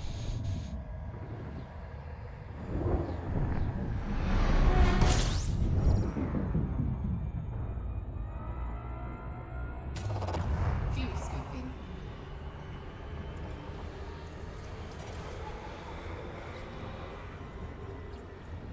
I can't really take him out for walks either, because he can only be out for like 5 minutes before he starts getting too cold.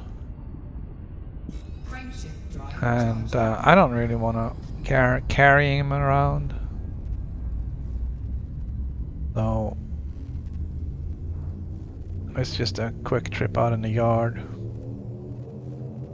4, 3, 2,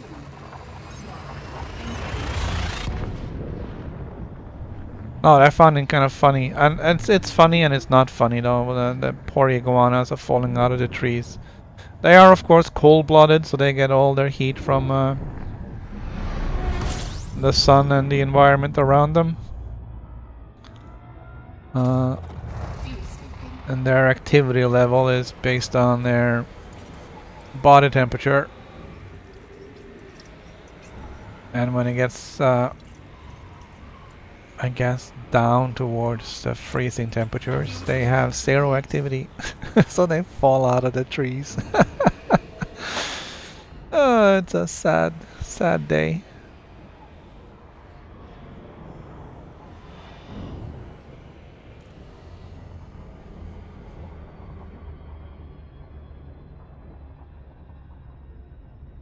I don't really know what the reptiles up here are doing. I think most of them are hibernating at this point. Frameshift drive charging.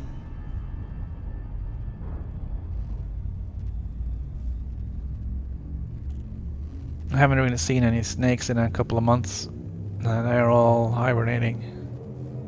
4, 3, 2. Hopefully not in my house, but...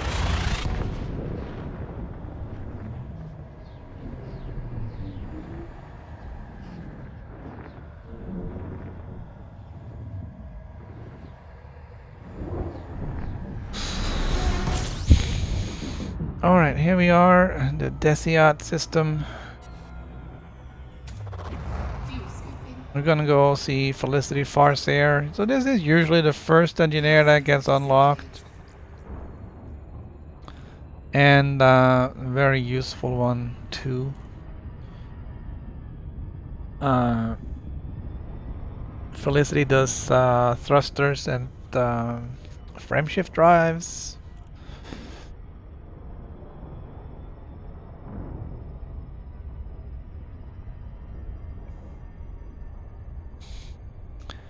Can also help out with a bunch of other stuff.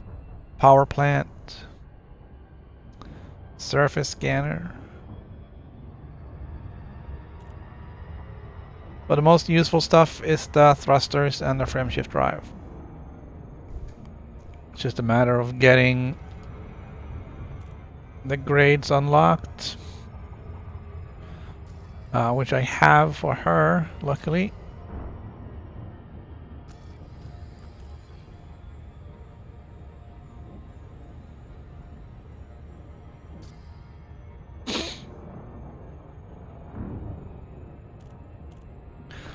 So we figured we'd do thrusters clean. She does grade 3 clean thrusters.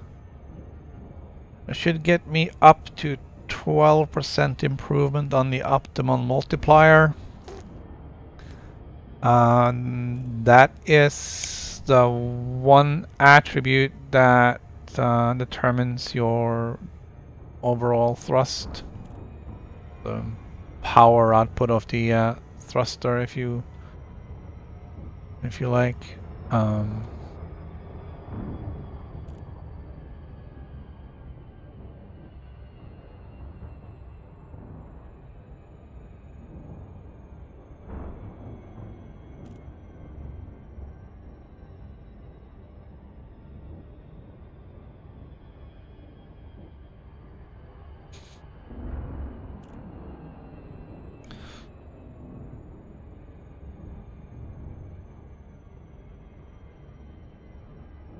So, I mean, 12% may not sound like much, but it's it'll help.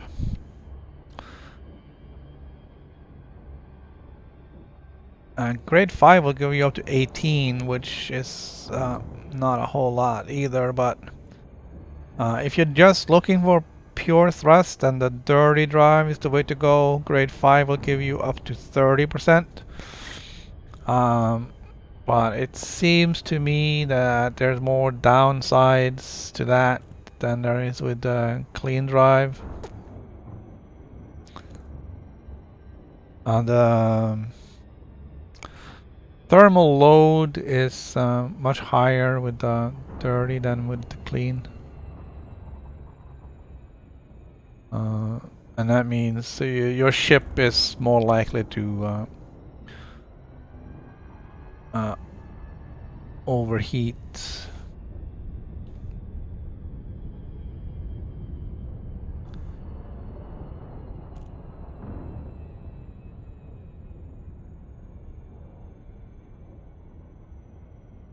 With a high thermal load. It's not necessarily a bad thing either. Some of the weapons can be modified to use your the heat in your system and transfer it to your target.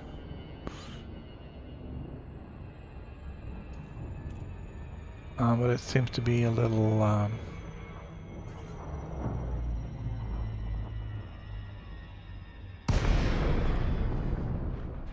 there's some ups and downs on that, of course.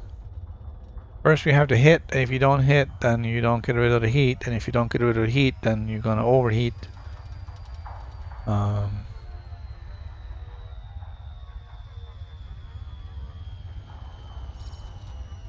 And then there's also, of course, a matter of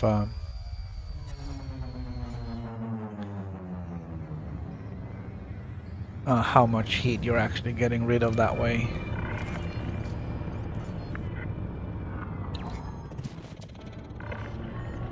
Access granted. Proceed to landing pad 05.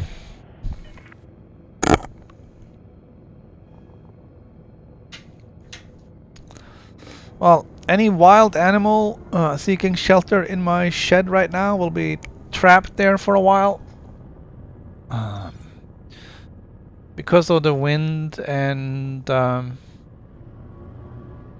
snow, there's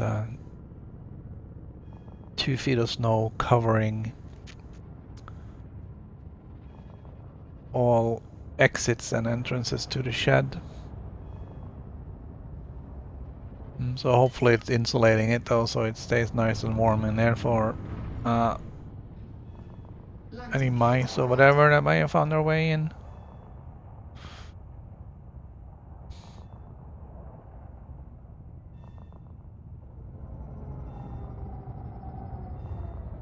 I haven't really looked into the community goal this week. I don't think I'm going to participate, and that is not because of what the community goal is or where it is. It is just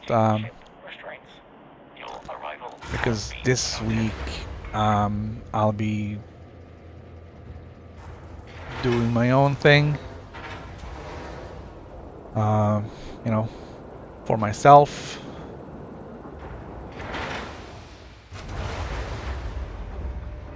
And then we'll see when the next community goal comes around,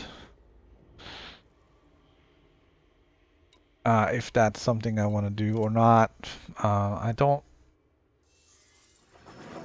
think I'll be too busy with other stuff that I can't contribute.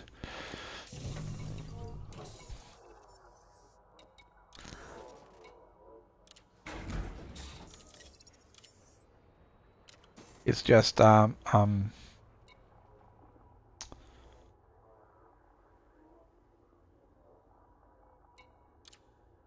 want to get this thing done with the engineering and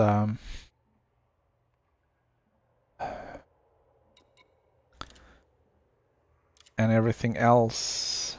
So we said grade 3 clean. I got 12 shots.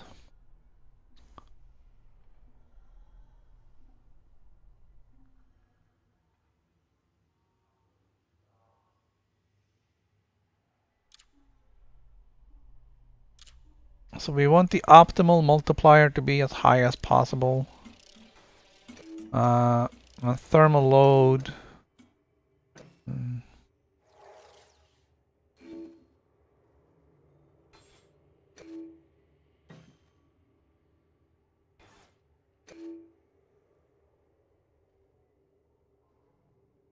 Okay, this wasn't good, but we'll apply it anyways, just so we have something to compare.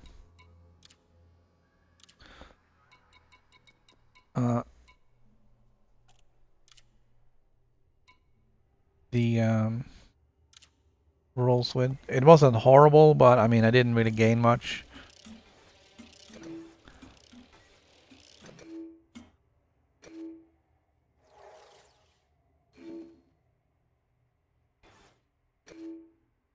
That's good.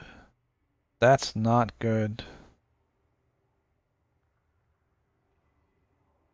I don't like to see the mass go up. Integrity is down a little. Thermal load is down a little. Optimal mass is up. I'll take it.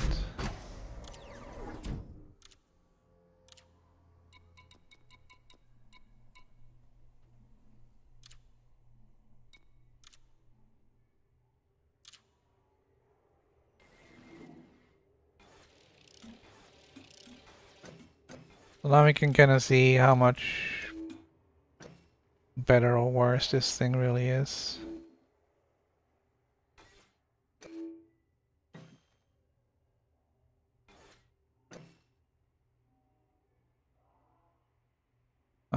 Yeah, that's a no.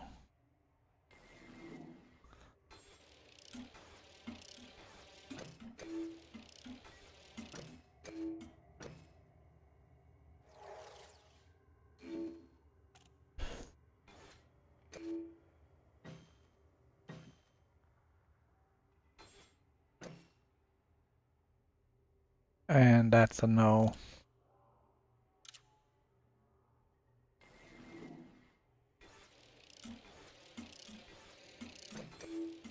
Optimal multiplier is good, integrity is good, thermal load is okay. That's awesome. That's not so great, but I can live with that. Okay. I think we'll take that. I didn't do the speed test.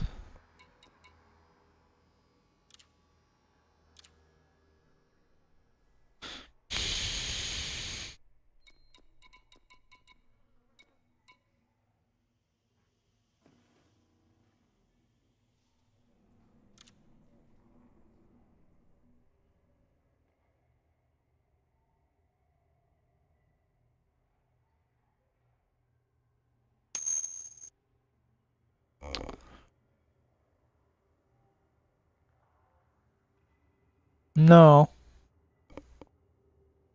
No, we started an hour late. I'm gonna go an hour longer. So we'll go until noon.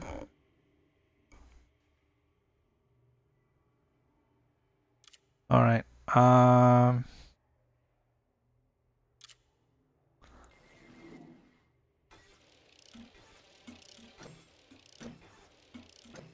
Oh, that's a lot of red.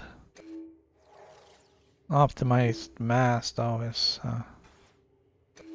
Oh, I like that. Integrity down, power draw up. Yeah, is that too much though?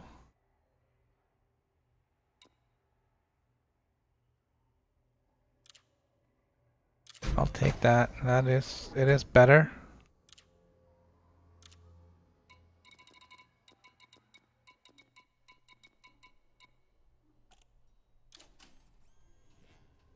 Optimized mass really cannot get any better than that.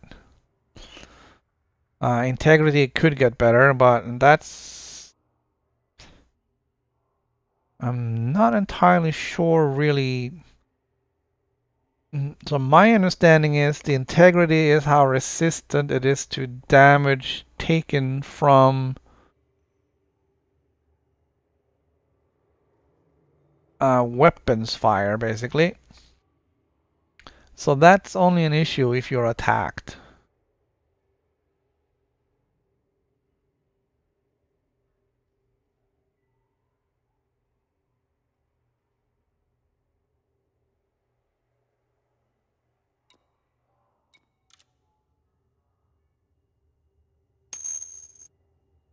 It doesn't explain here what they are.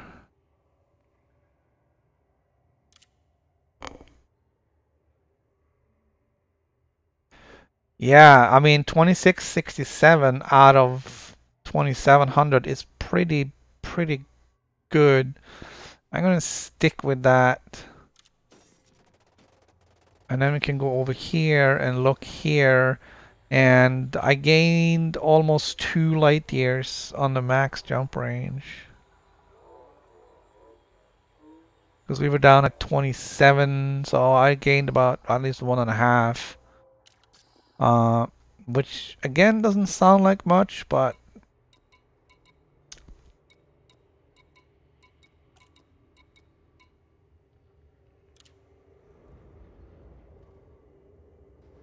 every little bit helps. So Hiratani is the last one.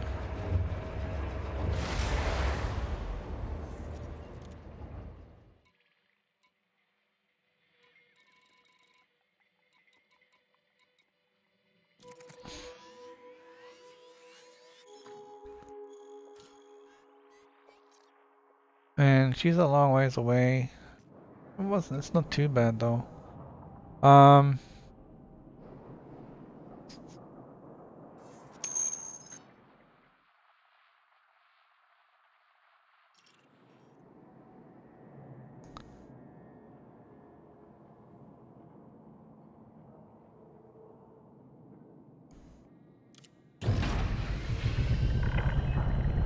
Yeah, I got the military grade Departure.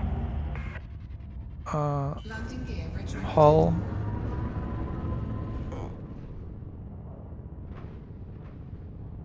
The jump range on this one is 28.8.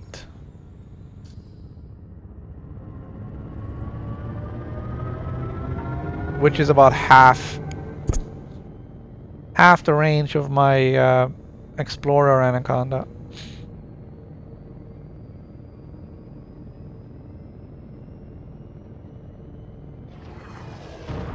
That's really sad. Frameshift drive charging.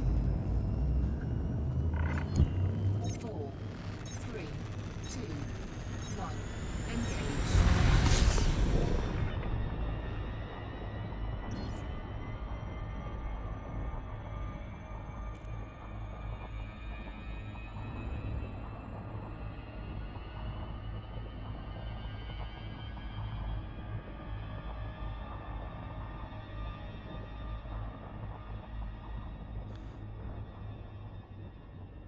I guess one of the things I need to look at after all of this is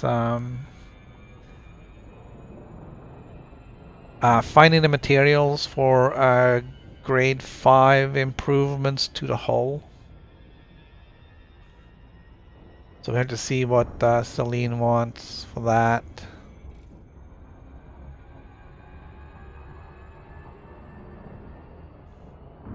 And then we can Frameshift drive charging. maybe make some more improvements to the hull.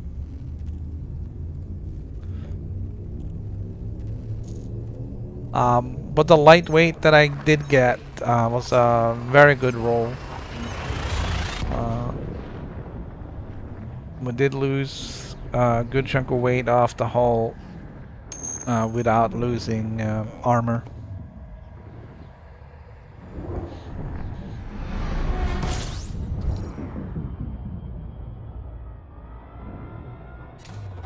Fuel scooping.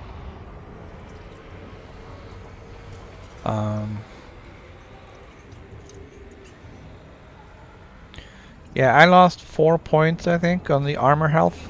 Disengaged. But I also lost 20 tons or something. 20 tons of weight. Frameshift drive charging. But yeah, I will not be going to Beagle Point in this ship, that's for sure. 28 light years is not enough. I don't know if I can even get through the abyss.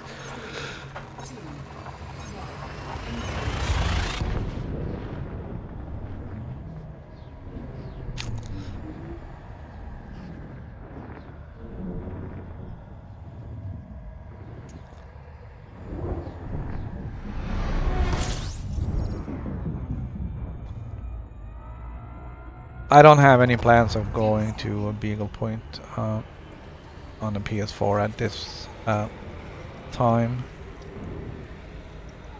Fuel scoop disengaged. I need to get my other guy back from Beagle Point first. And then I'm gonna need some time to recover from deep space madness.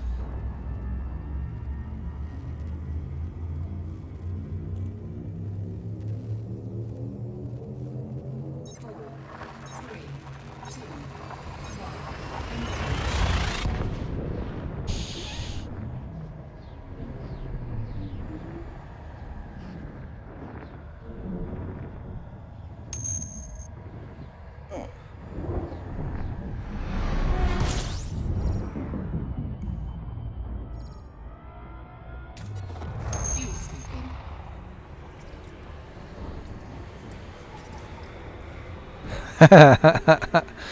Yeah, I don't really know what I'm doing when I get back. Disengaged. I haven't thought that far. I think it's gonna take me some time to get back.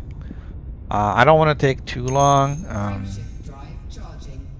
But I want to do some exploring. So I'm gonna kind of turn. I'm gonna go a little bit west. I guess if you're looking at the galaxy map, I'm gonna go.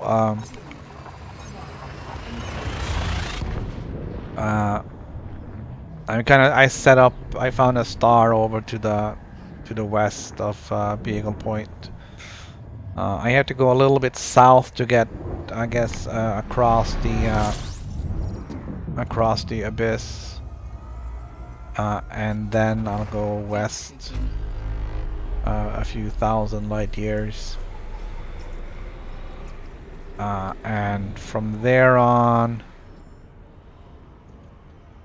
Fuel scoop disengaged. I think I'll go to Colonia. Frameshift drive charging. Not because I want to sell my stuff there, but because I want to repair my ship. 4, 3, 2. And then from Colonia, we'll go back to the bubble. I will sell all my stuff and get my Explorer Elite ranking.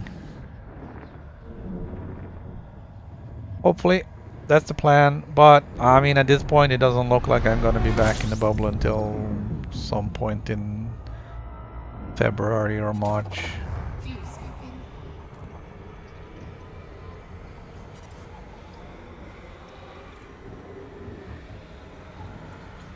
So, but yeah, that might just be at that point just hanging out in Fuel scooping. house arrest for 3 months after that.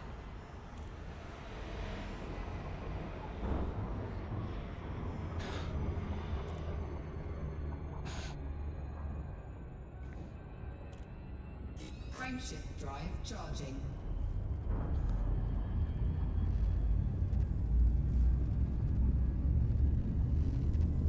That probably wouldn't be a bad idea. 4, 3, 2. I'm probably just gonna put that Anaconda away. I mean, if I make any changes to it now, I can't really undo that easily to get my jump range back. So I think I'm just gonna mothball it and keep it around in case I want to do another expedition. And I know I should check on EDSM and see what's going on, but right now I'm kind of busy with other expeditions, so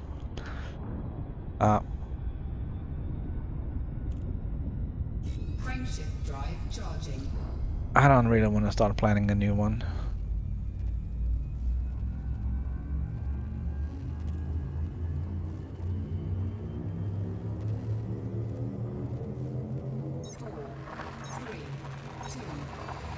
But we have been at the northernmost point now, I guess.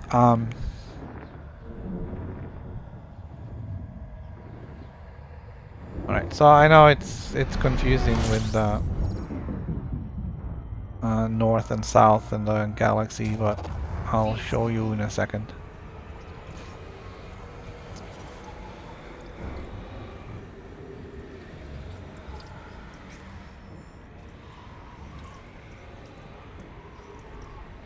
Fuel scooping complete.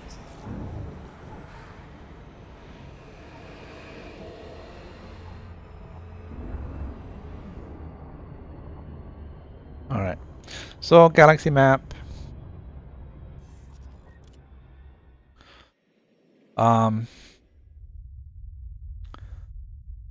So north is this way.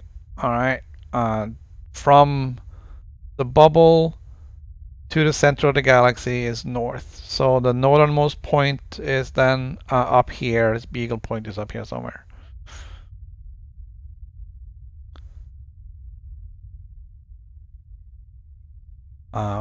So up here somewhere is Beagle point, and that's where my commander is. I'm gonna go down here and then out this way, and then down to Colonia, which is over here, and then we'll make our way back to the bubble. So if this is north, then this is west.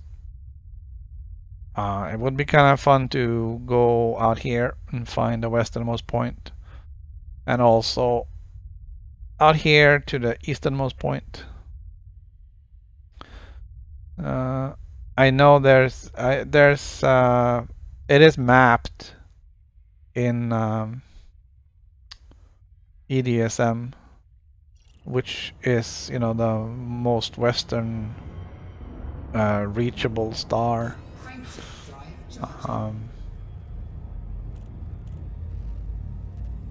So I don't know.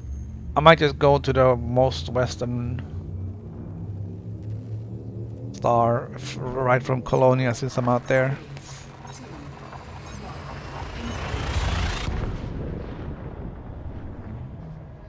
I'm a little afraid to go east because that's where the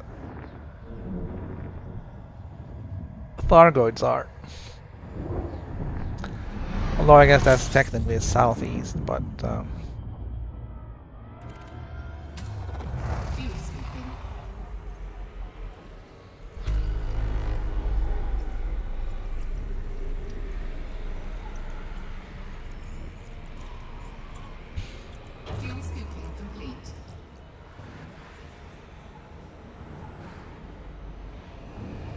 I don't really have any plans to go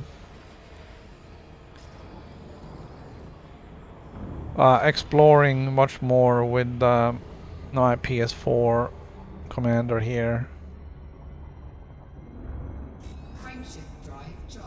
There will probably be some trips back and forth to Colonia and some nearby nebulae or whatever, but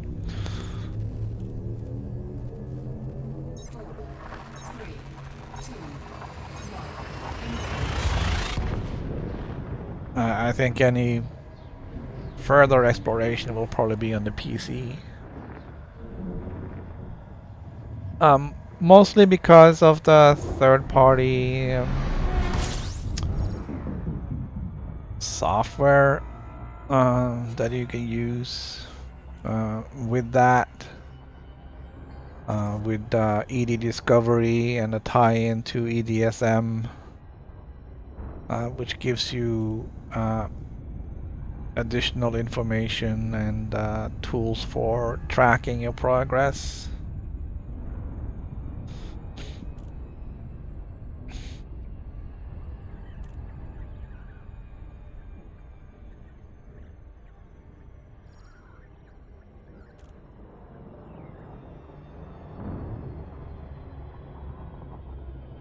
There are no such options on the Xbox or PS4, so that makes it a little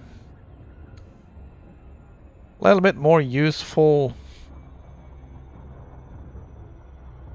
or convenient on the PC.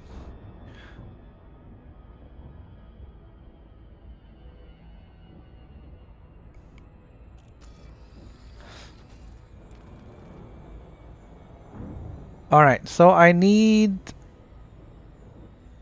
6%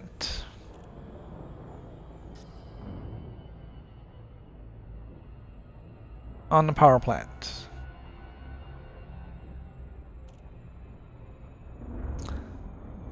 Probably wouldn't hurt if I got more.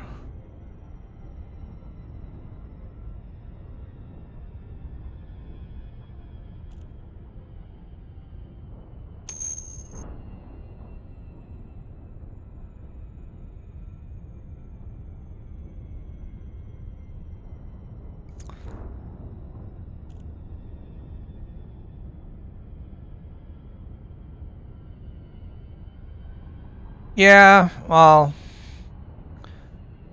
that really only matters if you want to look at it. Orbital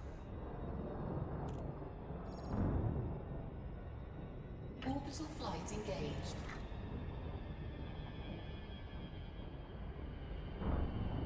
And I mean, I would like to be able to look at it, but that's not really critical. I mean, they definitely should fix it.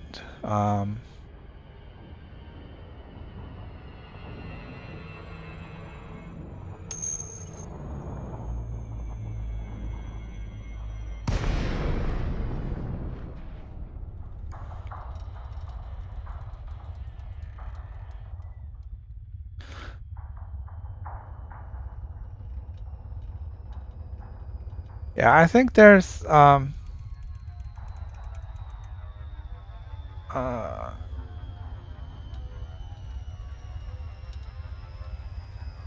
there's something missing there where it's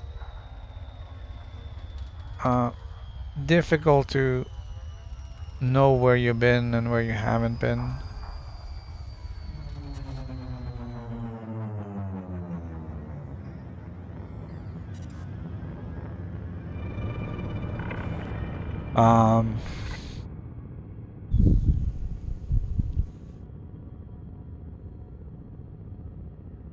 I mean, you can look in the galaxy map and you can set it to only show you places where you've been or places where you haven't been. But that's not really helpful.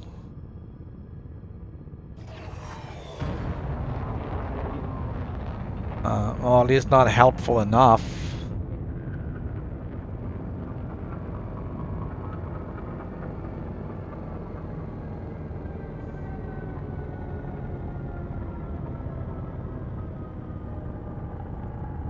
Eh?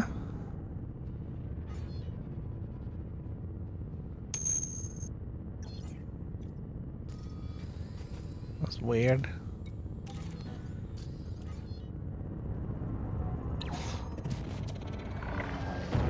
Docking permission authorized. You may proceed to landing pad 08.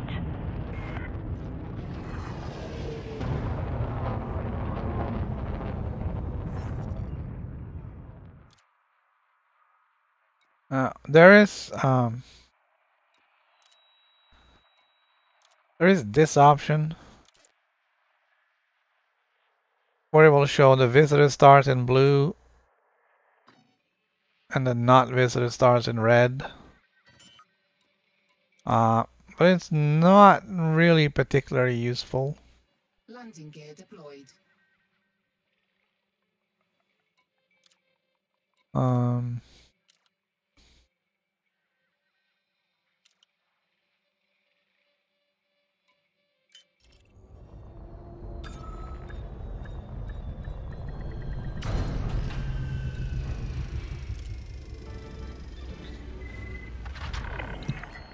Docking procedure completed. Ship secured. Greetings, Commander. and it doesn't have any information about, especially like exploration data, like what you have explored and what you haven't. There's no history there.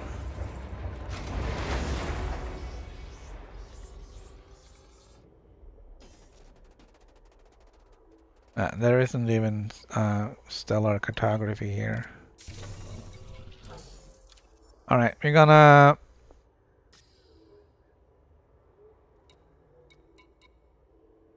do the power plant.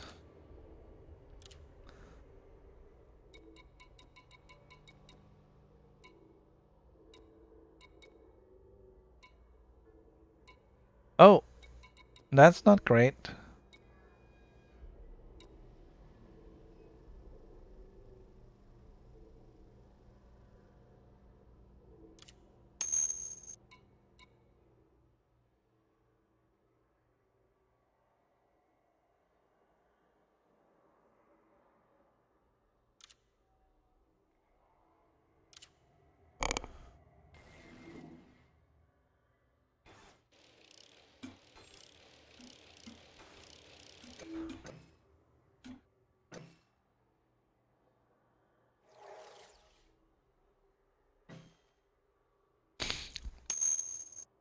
Yeah,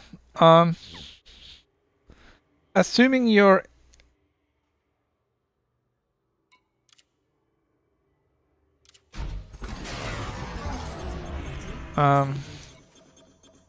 Shields offline. Shields online.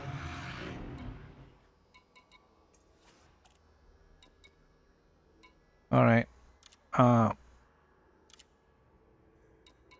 Let me see what I can do here. I'm just gonna see if I can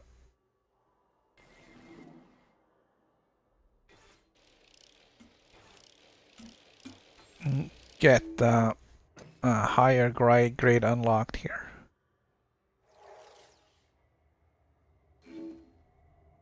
Not that it would matter for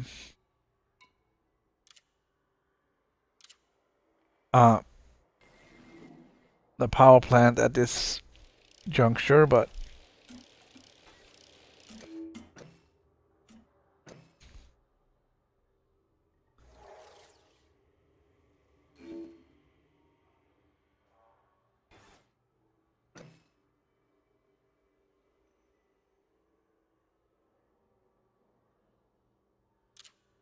alright. Alright, we got unlocked grade 4. Surface scanner. Fast scan. Can't do that. Wide angle. Let's do that.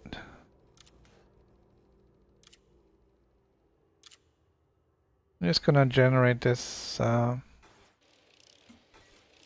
3 of these, so we'll unlock grade 5.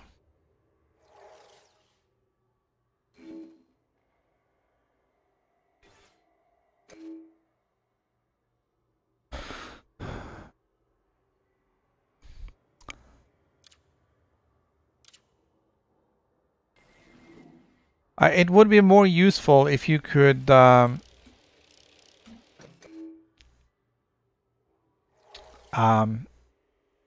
if you could use multiple filters on the galaxy map. So for instance, if you want to follow the same path back, You could only do that if you never used any neutron star boosts.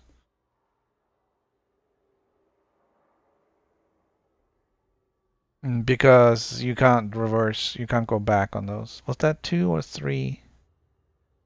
I think it was 3. Alright. Yeah, grade 5. Okay.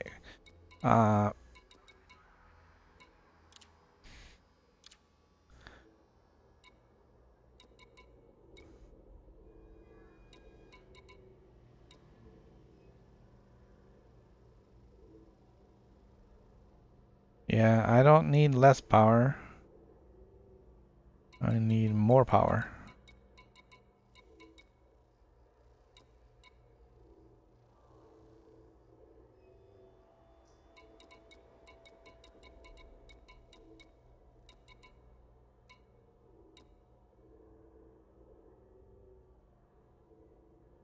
Alright. So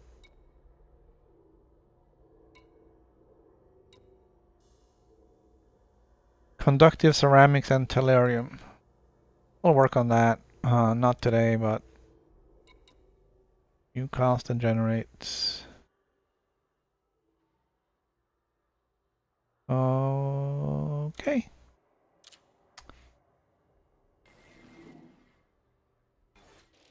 Go, go, gadget. Come on, let's get this.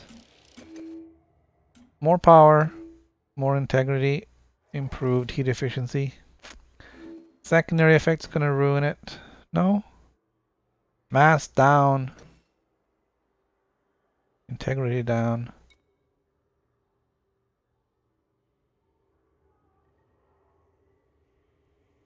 Alright, 4217 out of 4248. That is as good as it's gonna get. I don't like the integrity issue, but I'll take it. Now, I'm gonna walk away. I don't. Here's another. This is another issue. When you engineer the power plant, you get that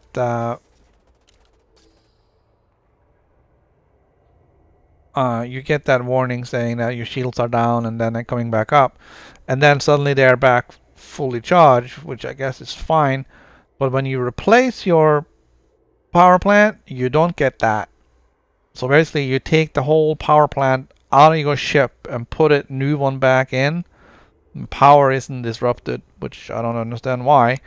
But if you engineer it, then power is disrupted. That makes no sense. And if power is disrupted, then it should take time for your shields to come back. Shouldn't be instant. Alright, that was the last of the engineering. The Anaconda is now I won't say fully engineered, but we're almost there.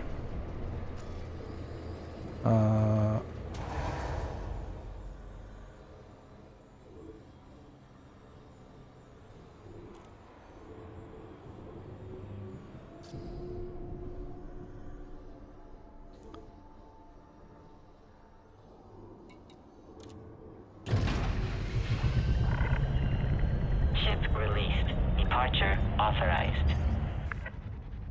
Landing gear retracted.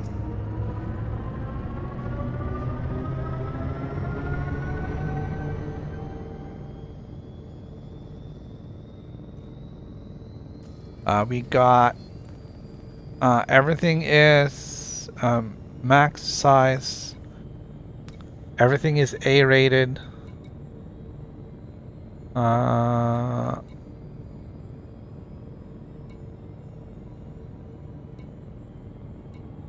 Everything. not everything is engineered, but everything I can engineer at this point is engineered. Automated flight control protocol now offline. Thank you, Commander.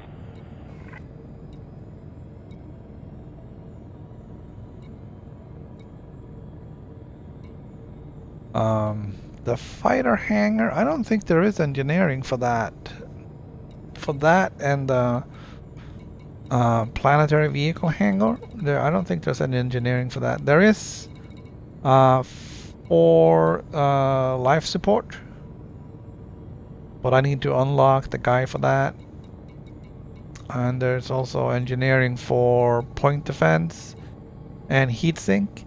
And that's gonna add more weight to get more ammo, and for these two, it's gonna add weight. So that's kind of a pro-con thing. Advanced discovery scanner isn't.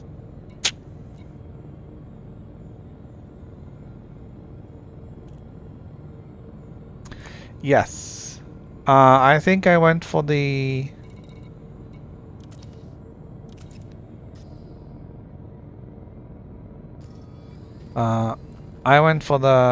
low weight,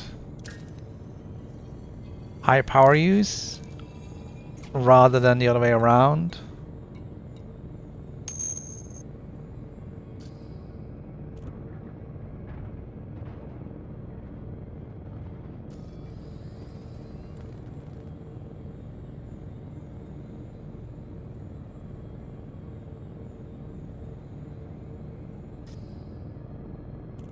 And now when I deploy weapons, it doesn't tell me that it has to shut stuff down.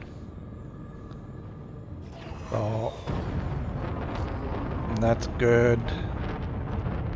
Frameshift drive charging. 4, 3, 2, 1. Engage.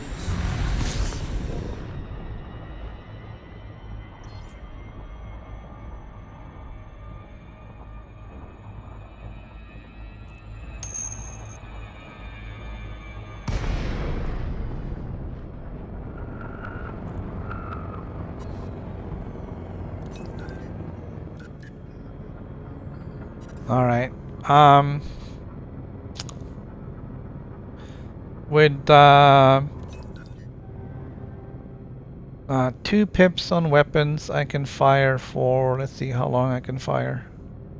I'm gonna start it when it hits the top of the clock here.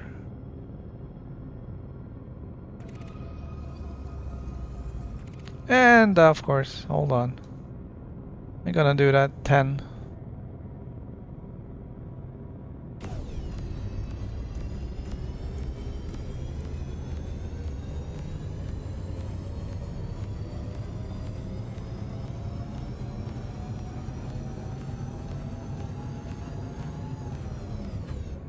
I got about 15 seconds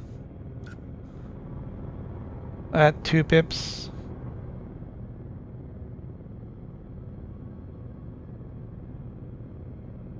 At 3 pips.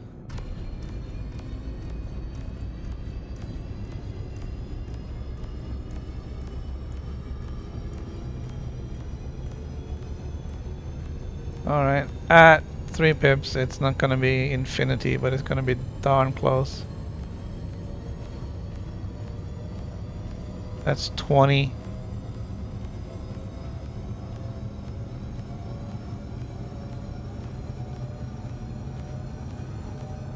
$30.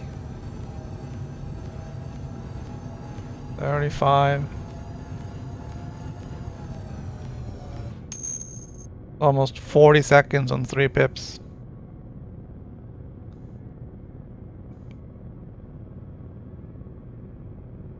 Yeah, and the weapons aren't fully engineered either. So that certainly could be that's certainly something we can work on. Just have to look and see what I have, what I want, and what I need to get to have that.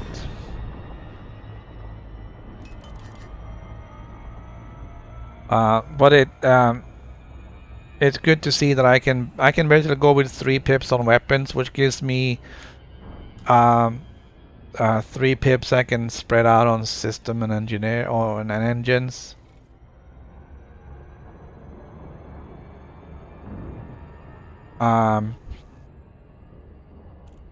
With like 35 to 40 seconds on the continuous laser, and that's only applicable if all 3 or all 4 lasers fired at the same time, and that's not always going to be the case.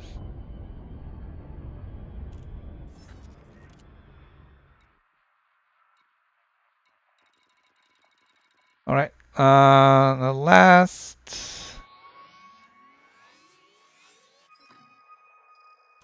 thing now is Palin.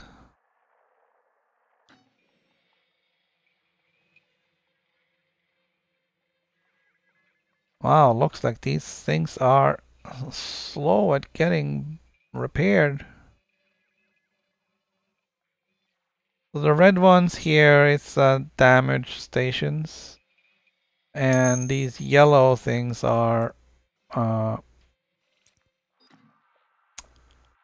damaged. They're in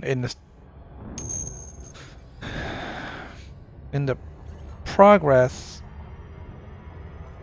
of being repaired.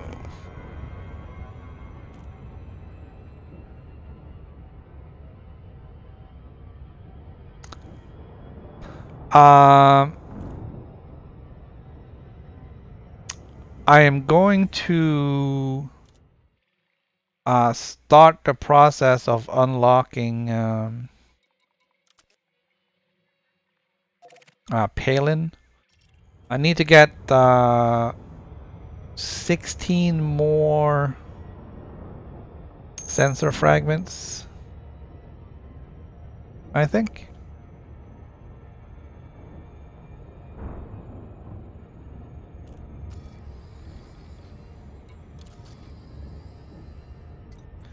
How many sensor fragments does he need? 25? Yeah, I need 16 more. So there's a system down here where you can pick him off the ground. So that's what the SRV is for. So we're gonna jump our way down here.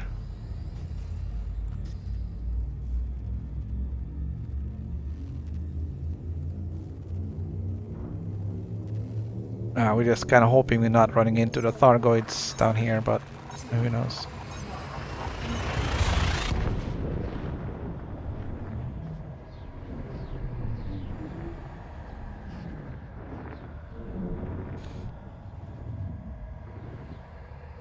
So I'm wondering, the thing with the new engineering though is if they're doing away with secondary effects, you can then never exceed the maximum on the values. Is that how it's gonna work?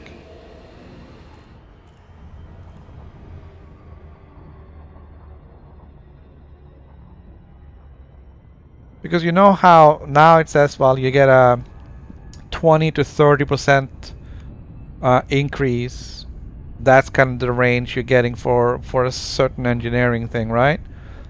And then on your roll, you're getting like 29%, but then you get an extra 3% on a secondary effect, so you end up with 32 total. So you won't be able to get that with the new engineering system because they're doing away with the secondaries, so you're kind of maxed out at 30. That's gonna suck a little bit, isn't it?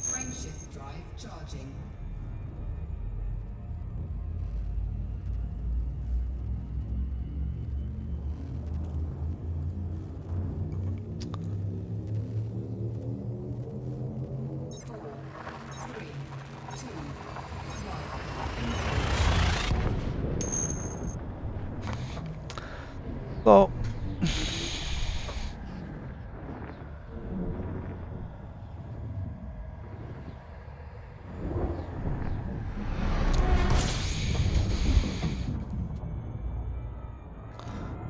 Yeah, I think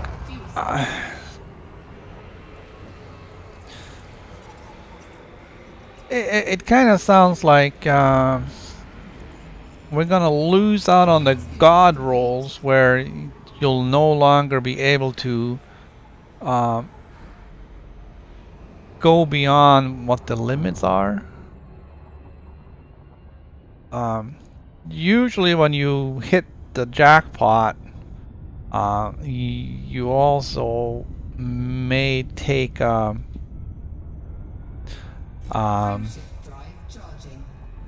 you may take a bad thing with it, right? When you're getting um, if you're doing an overcharged power plant and then you getting, you know, an extra 5% beyond what the maximum is, and you're like, I need that, then that's fine. But then, you know, in order to get that, you'll take the 2% mass increase. But with the new engineering system, that will never happen. You will never get beyond what they set as the maximums, unless they start adding more grades.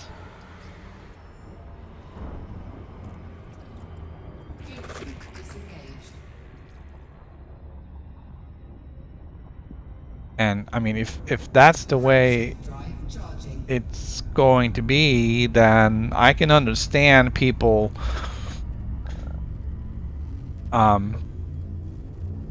grinding like hell right now to get the materials they need for, you know, getting something, getting certain things really maxed out.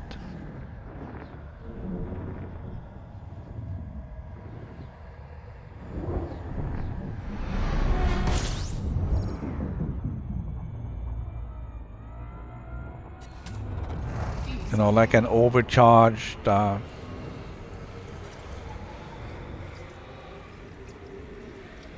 overcharged beam laser, going way beyond the damage limit.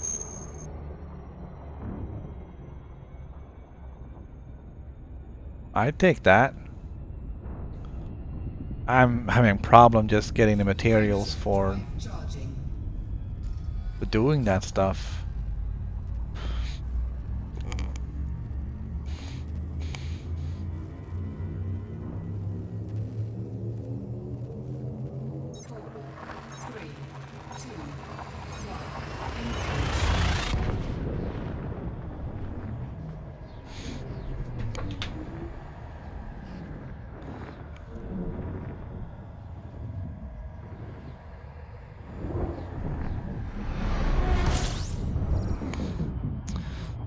Alright, so I gotta go and find where that system is that I'm looking for. Which I of course have saved as a bookmark somewhere.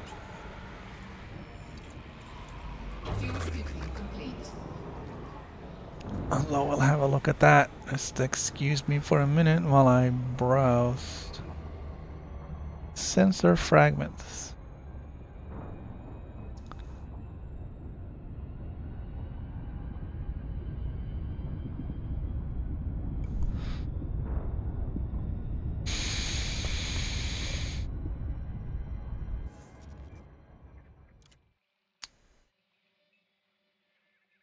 All right. Did I already save this one? I wonder.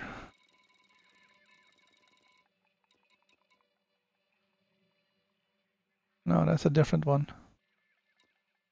All right. 17403.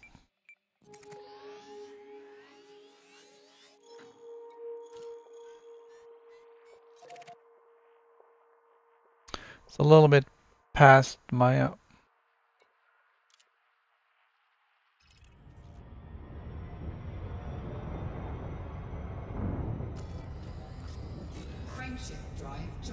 not by much. That's definitely the Thargoids down there. I just hope we're not running into any of them while we're down there shooting up 4, 3,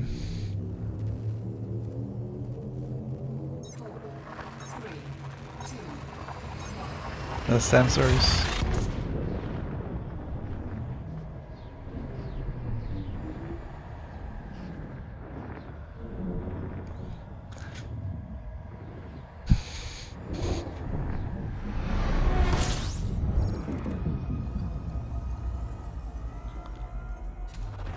fuel scooping.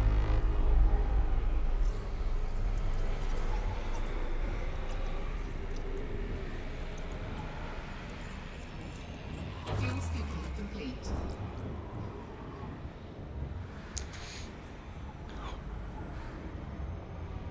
Well, I was kind of hoping that they were gonna do, I don't know,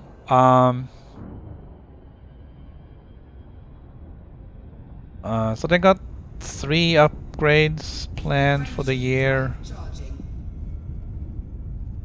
In Q1, Q4, and then somewhere in the middle, there's a big upgrade, I guess. 3, 2,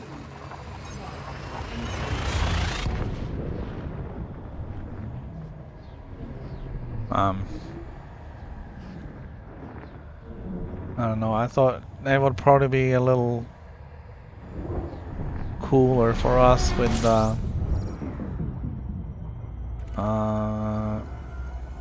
smaller, more frequent upgrades. Especially now with the Thargoid story, they need to it needs to be moved along. Complete. And I don't know if we're waiting for more software upgrades for that to happen or what. Frameshift drive charging. I know they added 2 new Thargoid ships. Well, they added 3 total, and it's the Cyclops and the Basilisk and the Medusa. I can't even 4, 3, 2, believe I remember them all, but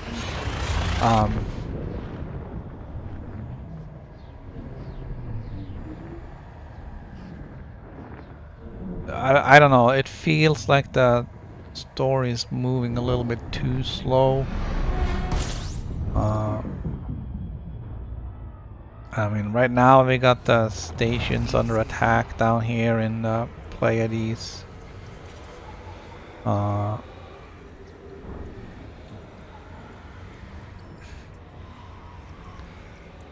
That's been going on now for what, 3-4 weeks? It's frameshift drive charging. is it maybe time to move beyond that, maybe? And come up with something new? 4, 3, 2, 1. Move on to the next step. Are we going to retaliate, or are we going to actually do something? Is there going to be some sort of concerted effort trying to, I don't know, something? But it just doesn't seem to be happening. It's like Fuel scooping. right now the effort is to haul people out of burning stations, which Fuel scooping complete. isn't all that fabulous. Collecting escape pods, you know what? There's like 0 reward in that. Frameshift drive charging.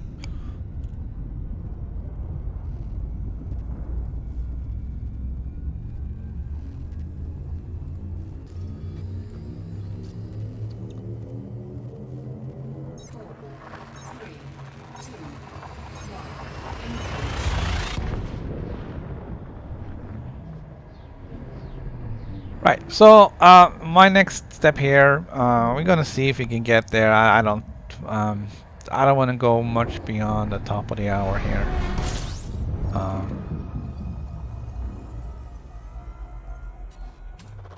Fuel scooping. So the plan now is to unlock Palin, and that will give me access to some additional engineering.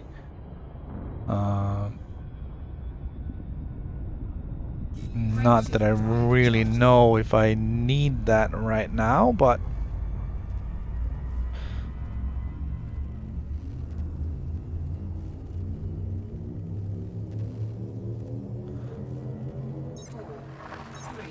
it would seem the only thing he got, excuse me, is thrusters. So I could get some more thrust if I needed that.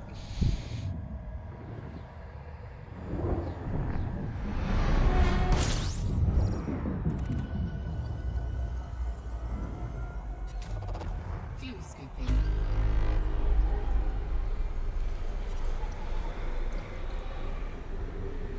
I don't know why it always feels like Palin is the place to go to get engineering done, and then when you look at it, it's like, oh, you only got thrusters and frameshift drives.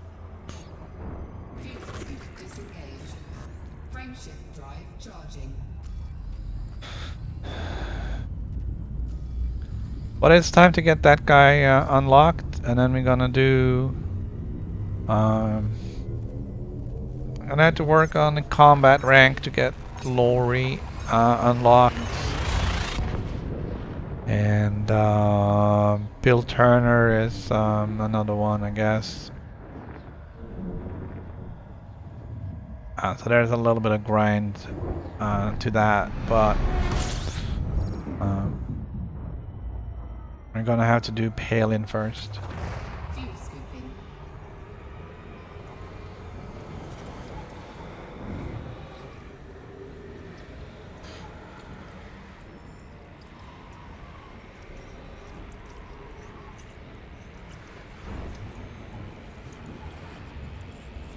Fuel scooping complete.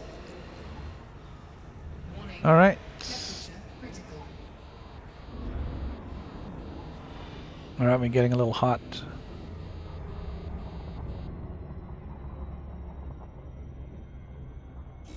So we're gonna get down to Pleiades here.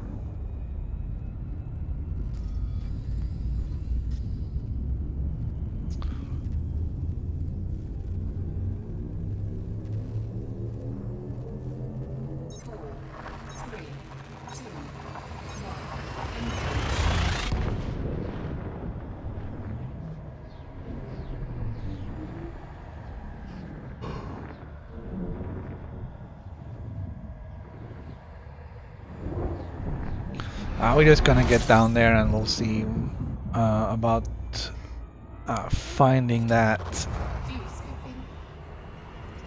moon.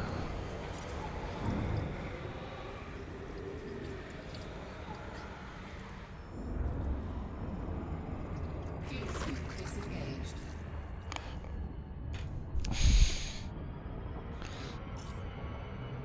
Frameshift drive charging. Are we looking for moon, first moon around the fourth planet around the first sun? Jeez. 3, 2,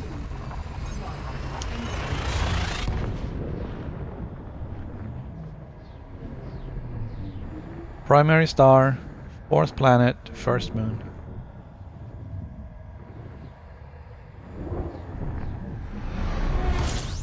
No, I haven't been doing my explorer duties.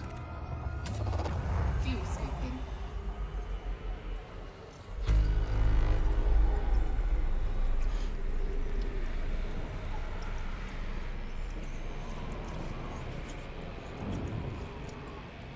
Fuel scooping complete. Warning, temperature critical.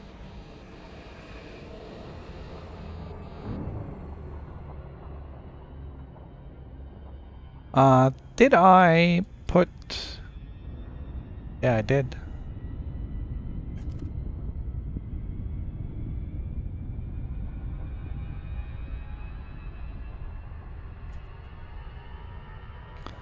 I did put the new emblem on that side. And I think I have another one over here. Where is it?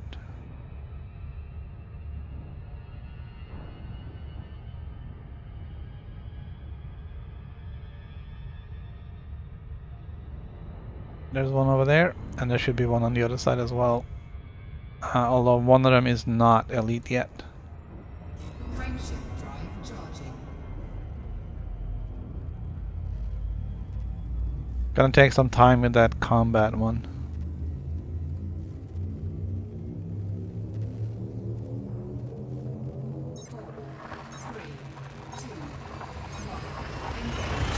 That's a lot of grind for the combat, the elite ranking.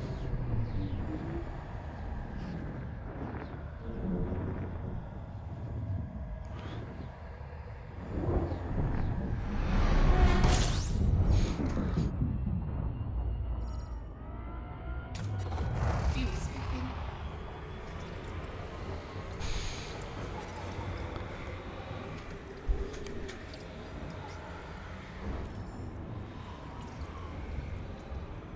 All these signal sources are Thargoids. Disengaged. Like 90% sure.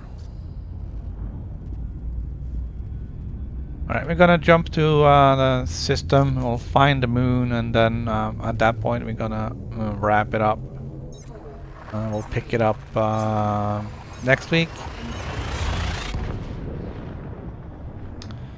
Depending on what we're doing with the Distant Friends expedition for next week, it will be either Monday or Tuesday for the PS4 for continuing this story.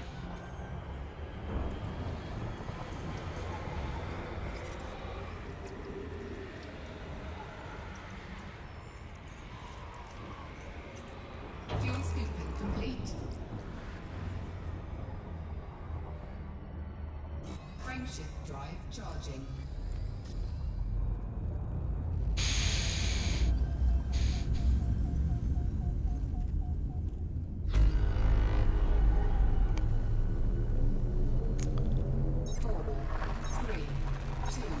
There really isn't a lot of money in the honking like that. You'll get a few planets. You get a couple of 100 credits for each object. Unless it's an asteroid field, then you get 0.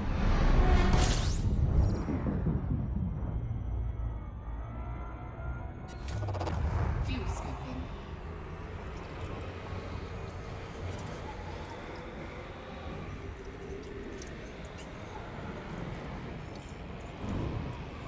Fuel scooping complete.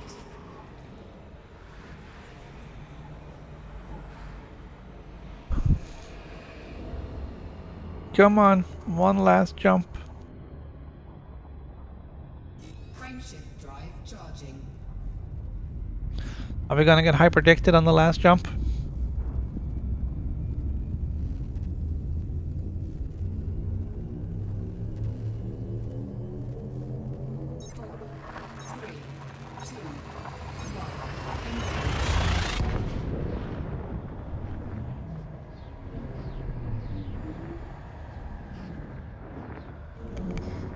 Now we got those strong winds again.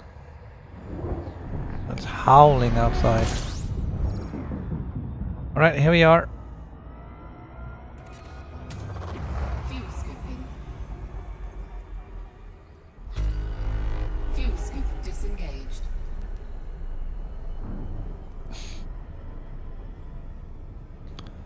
Alright, so there's 2 stars here.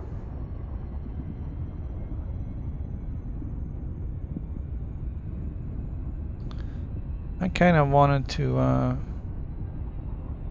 finish my fuel scooping, but we're gonna have to leave that.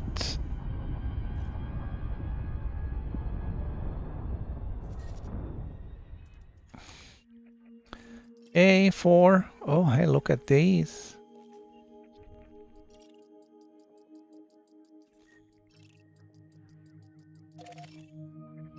All right, man. I'm gonna explore everything. Looks like just a high metal content world based on that hologram.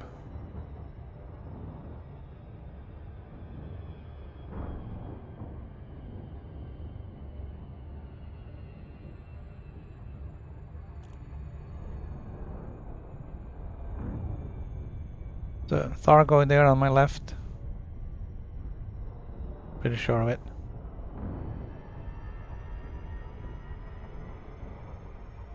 A little more scary with the Thargoids back in Elite Frontier time.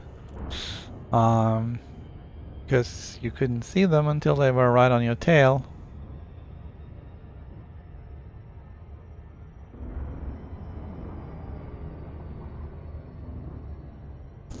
I think your only choice at that point was to try and jump out. I hope you make it. Here it's like, well, there he is.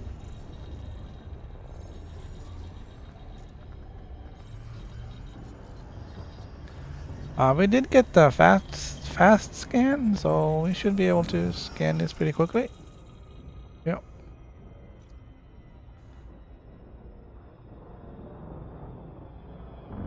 Alright, let's do the next one.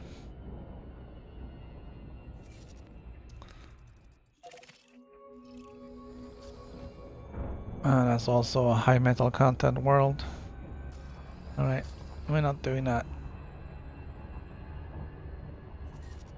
What about number 3? Alright, number 3 could possibly be a little bit more interesting.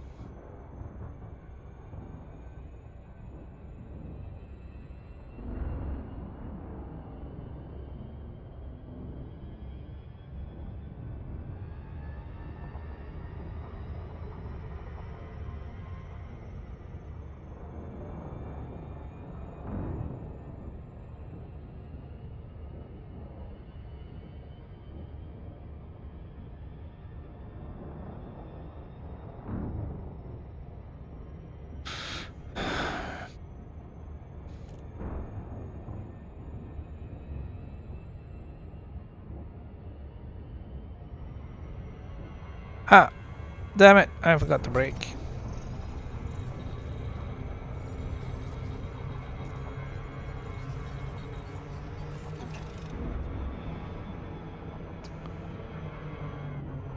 See, I started thinking about lunch. Alright, I said to ignore that crashed ship point of interest. It's not where you want to go. But it is good to know that I'm in the right place.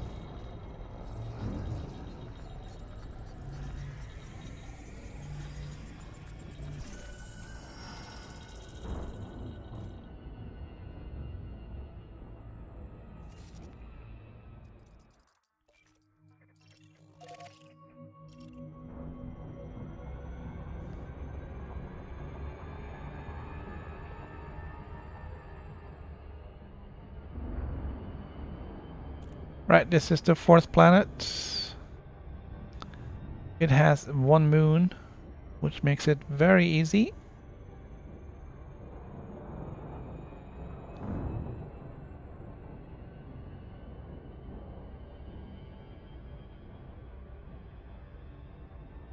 Of course, the tricky part is finding the actual, not finding, but getting to the actual coordinates.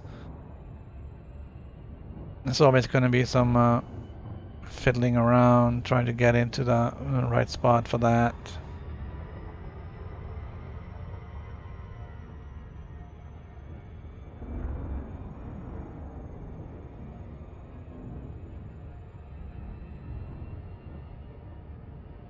Alright, I'm going to slow down a little bit early.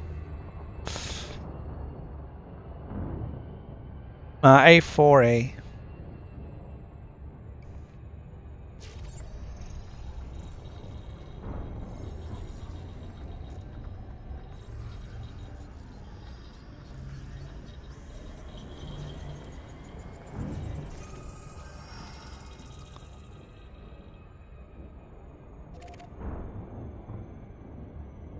I don't want that. I want the moon. There's the moon.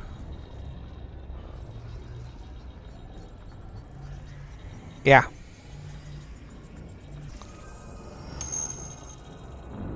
But the question is, how far away?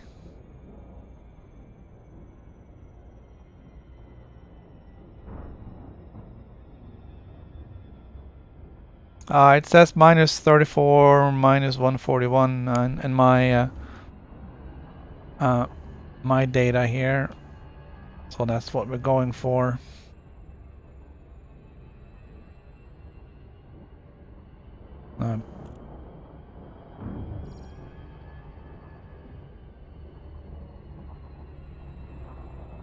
The problem is just figuring out the north and south and east and west and which way the numbers count and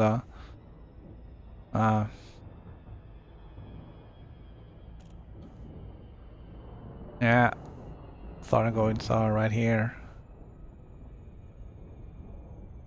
Crash the vessel. Not even on the planet or the moon. That's interesting.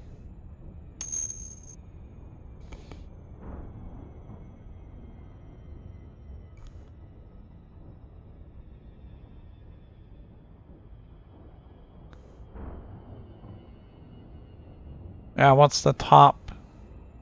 The thing with the crater? We'll see what numbers come up here.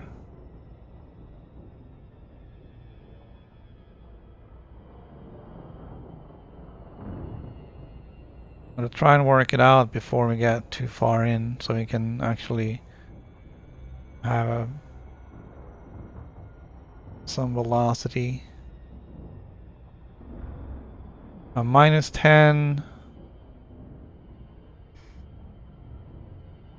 minus 34. Okay, so we are Orbital flight engaged. going very wrong.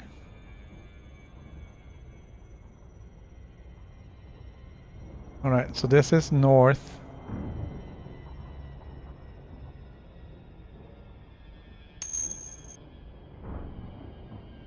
So I gotta go south.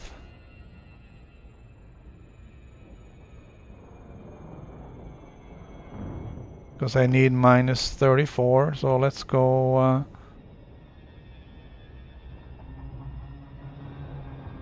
180. Then we'll tweak it.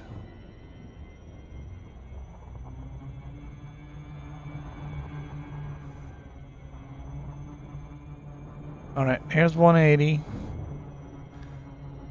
I need the top number to be minus 34 and the other one to be minus...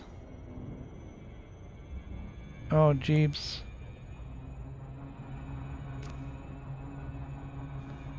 Alright, so...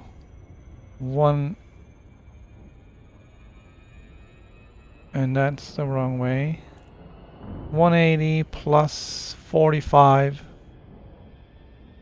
is 225.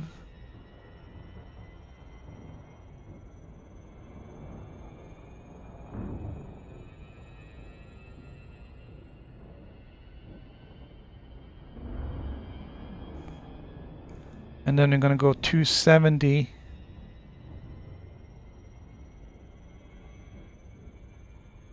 Minus 34. Alright, we gotta be careful we not go too high up. Alright, we're already...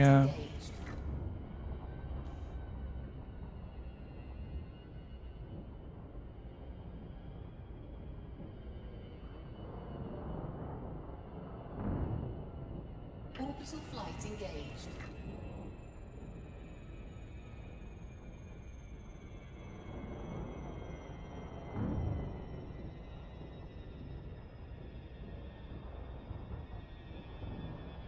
So 270 will get us straight towards the second number.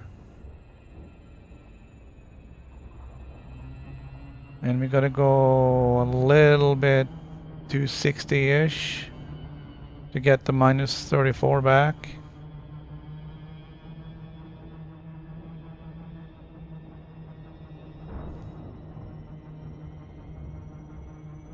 Second number should be minus 141.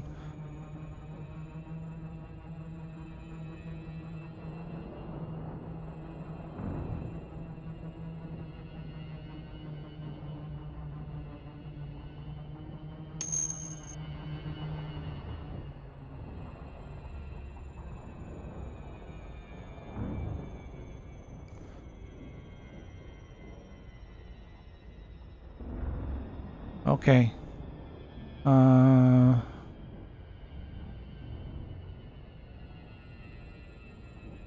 A little bit down and 260.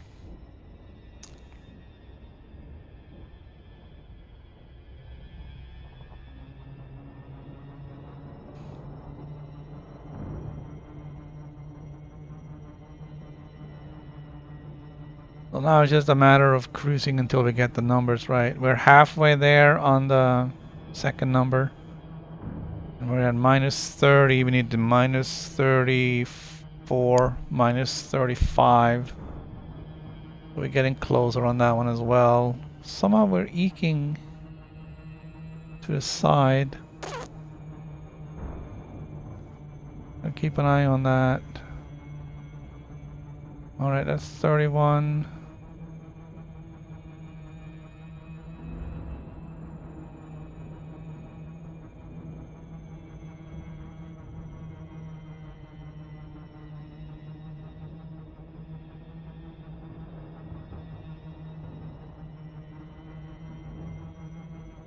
$34. So it's almost at 35. We're gonna get it almost at 35. The other number is coming along well. It's 110. Alright, 34. Okay, that's not close enough. It's closer to 35 than it is 34, so we're just gonna keep. There we go. I'll put it at 270.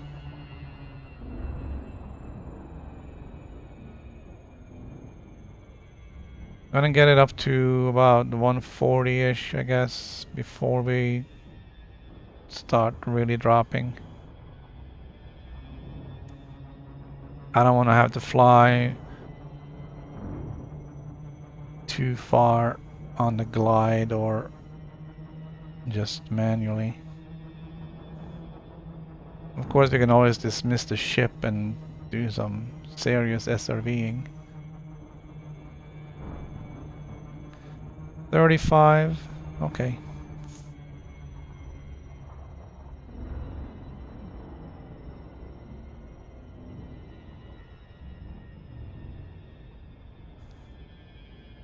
Gotta be careful now not overshoot it.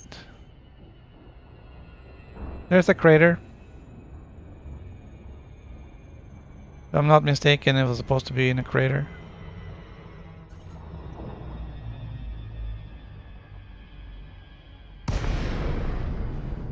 Feels about right.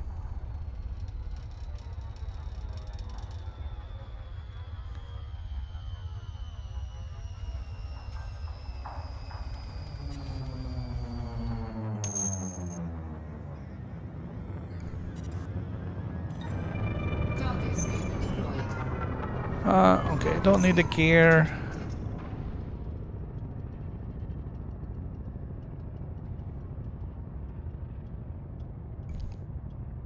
Alright, so there is a...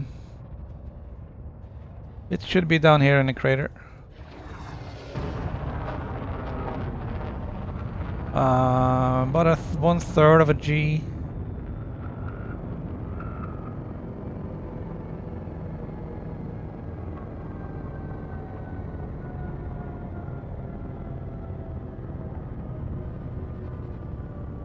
Gonna try and set her down inside the crater, and then we'll see what we can find for stuff. I wasn't supposed to be doing this, but I'm kind of committed now.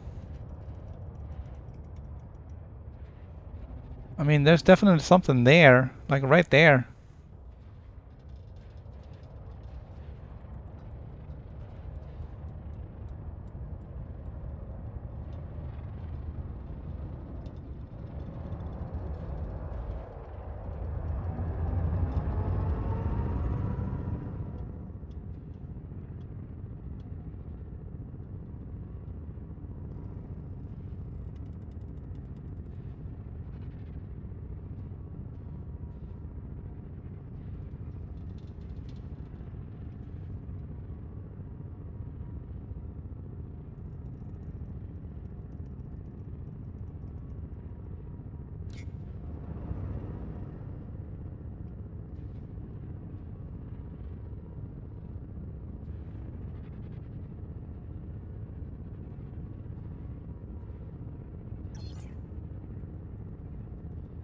Just feels like that's not what I wanted to do.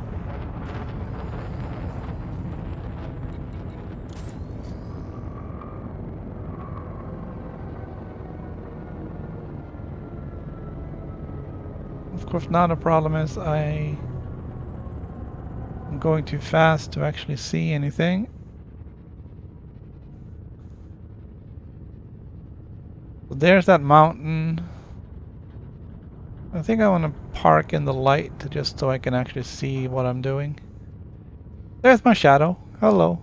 Scan detected. Huh? Cargo scoop deployed. Cargo scoop retracted. Landing gear deployed. Alright, let's see what we can find.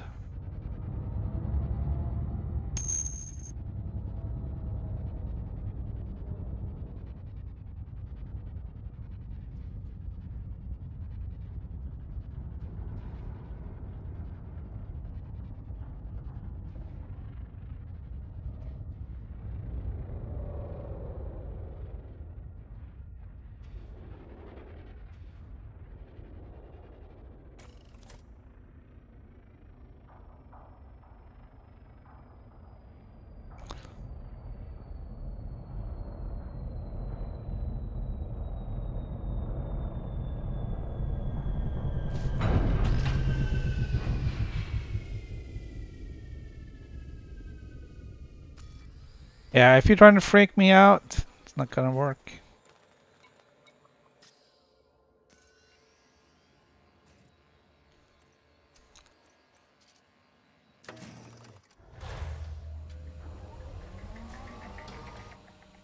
Drive assist on.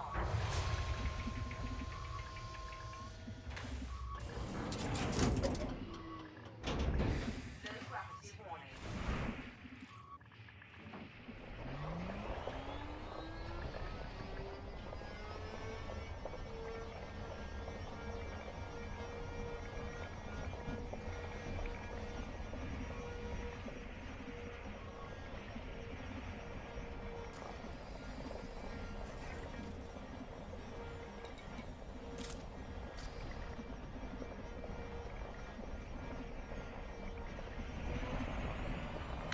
Alright, so we're getting some high grade signals from over here, which I'm pretty sure means exactly what it is we think it means.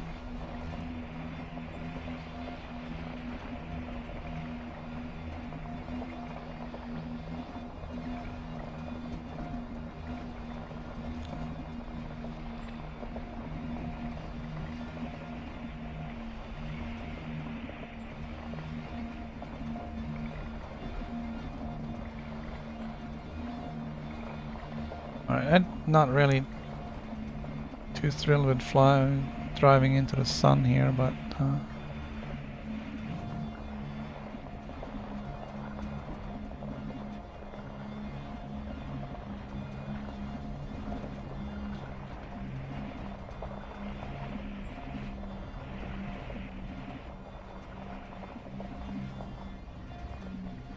I'm not seeing any other contacts.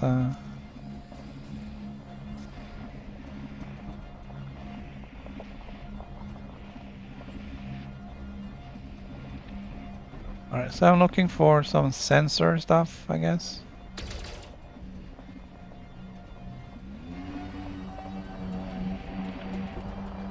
And then I'm gonna blow up the sensor and get sensor fragments.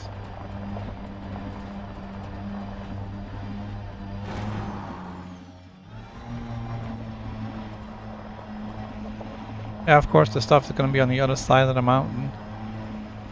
Let me just drive around Himalayas, shall we?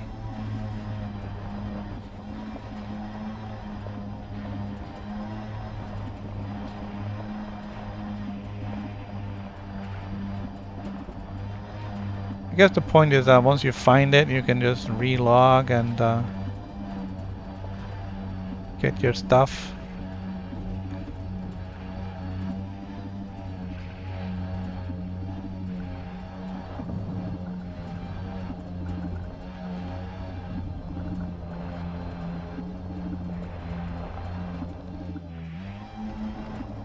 I really hate the glare from the...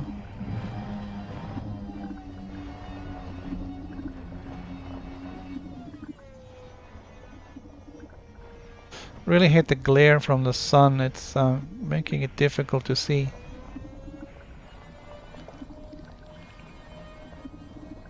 But that looks like a shipwreck.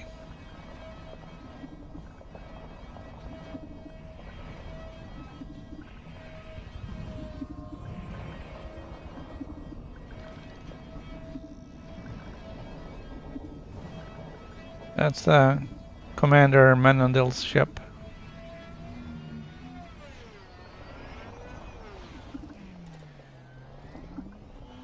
Alright, so now we just need to find the fragments we're looking for. They should show up on a scanner.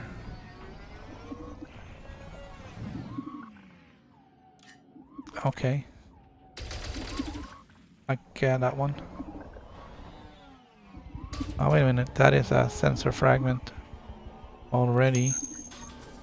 Cargo suit deployed.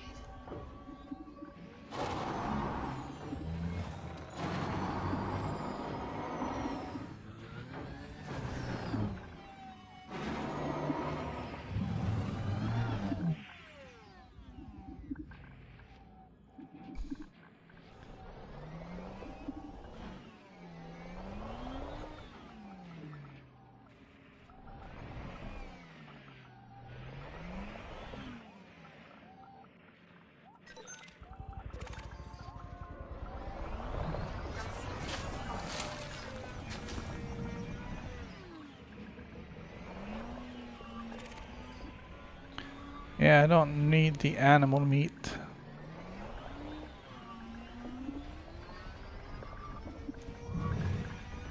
Yeah, I shouldn't pick on him. He didn't do any worse landing than I did when I slammed my Explorer Anaconda into the ground.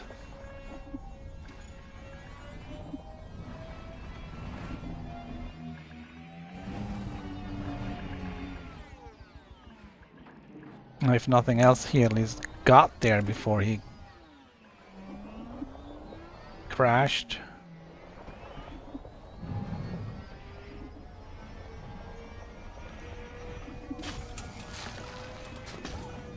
Alright, that was another one. And there's another one behind me. How are we doing on the sensor? Oh, hold on.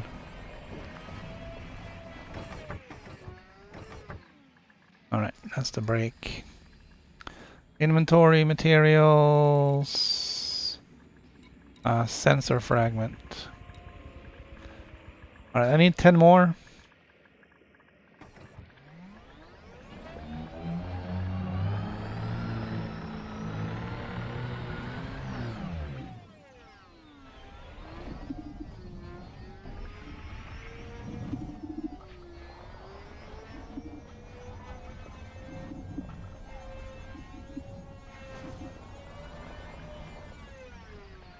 I think there's one over here to my left.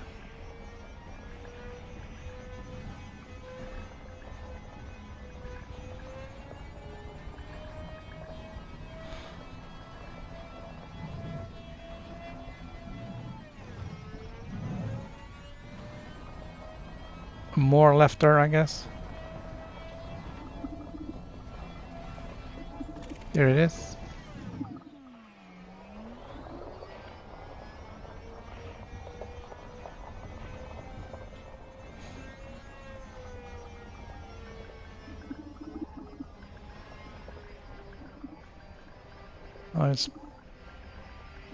Oh, it's crammed up against this rock. Gotcha.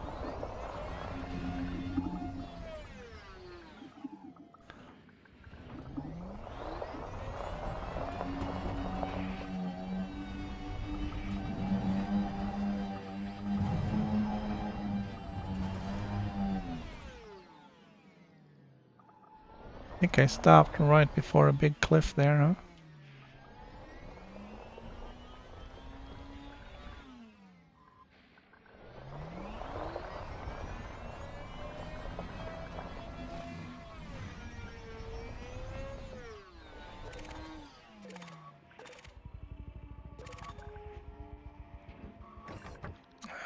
I don't really care about the fish.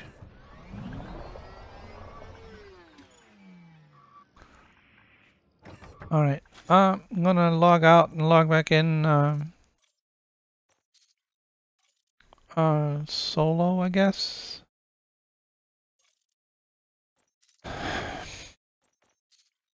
And see if they'll respawn.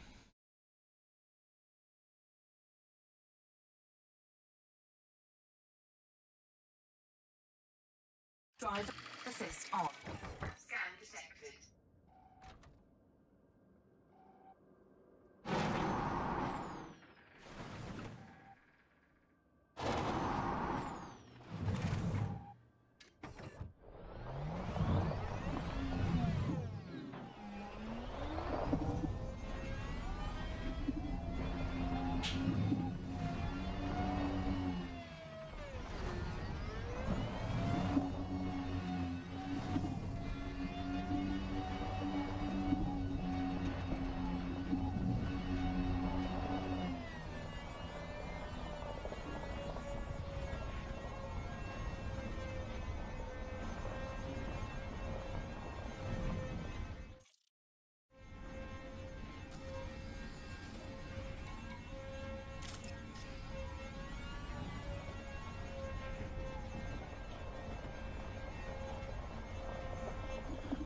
Alright, we're just gonna find those fragments again.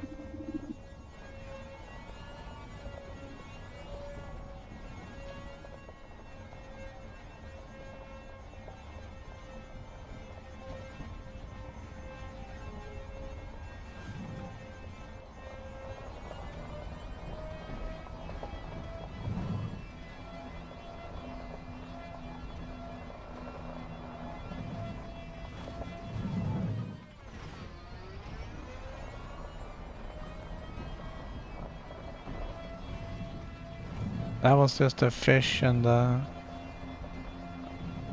was the other one? Narcotics. Not really interested in that.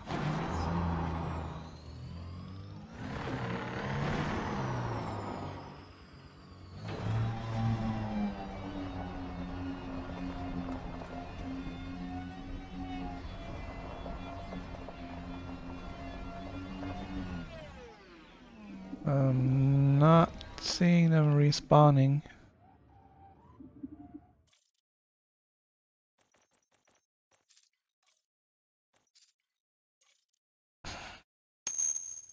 Alright. Yeah, no, I don't wanna mess with that. I'm gonna go into open. It should be alright as long as nobody in open.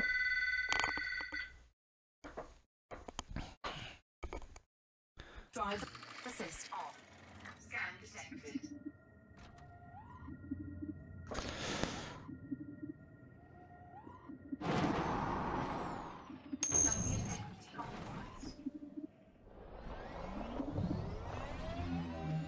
Alright, this does okay.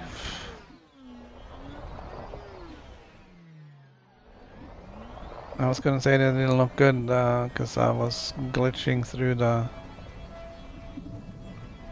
surface.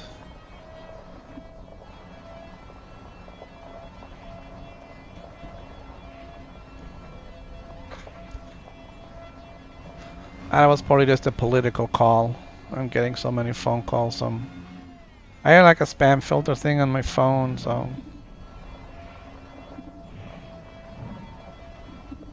if it only rings one, it's a spam filter. It's spam filtered.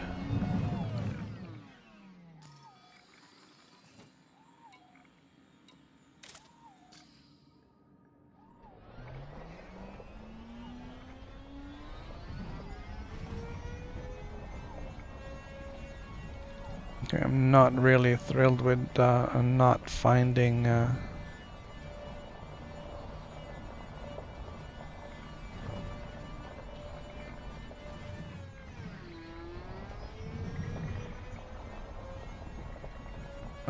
finding them at respawn stuff here, no, but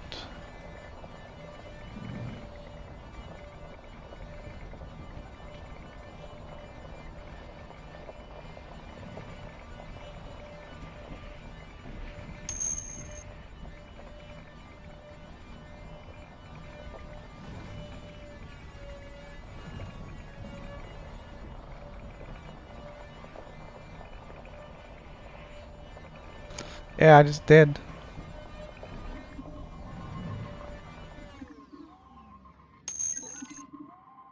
My ship just took off. That's probably because okay, I went out of range. Okay.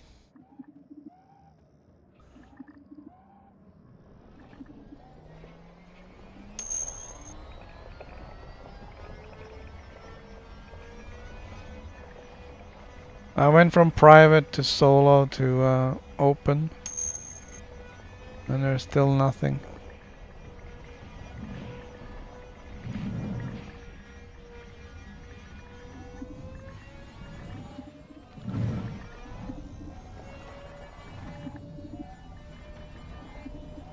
And of course the sun is in a bad position, so we got like no light down here.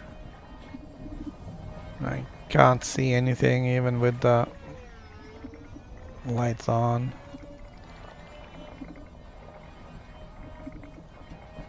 Showing lots of stuff on a scanner, but that's all just a shipwreck.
Alright, so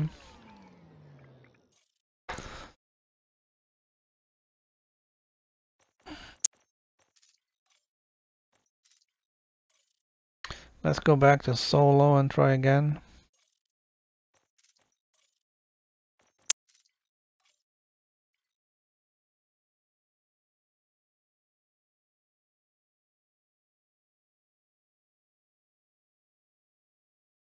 Driver assist on. Scan detected.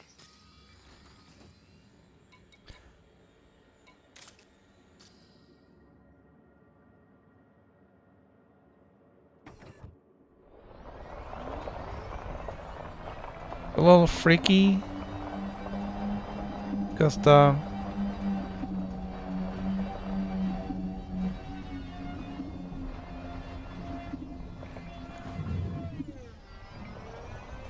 um the textures and texture mapping isn't loading right away.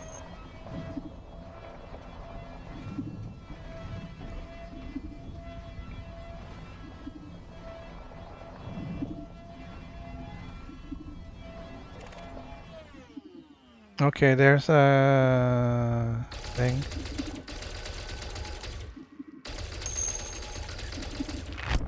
Target destroyed.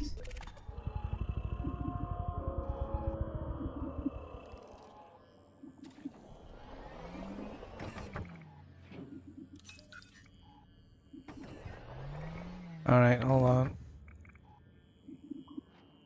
No.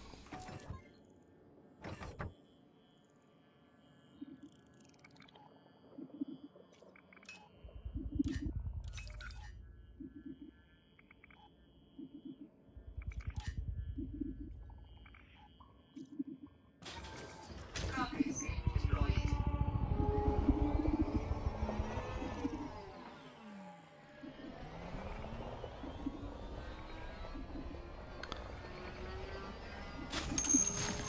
Okay, one. Chassis integrity compromised.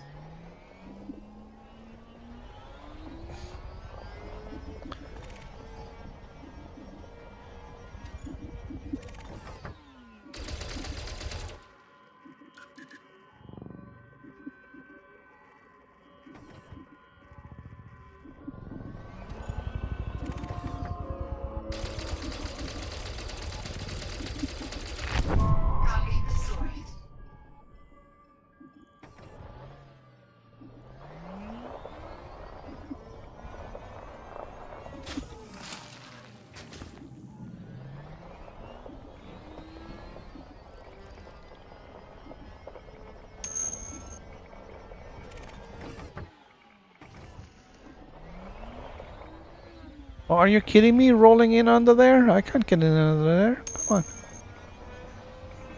Can I?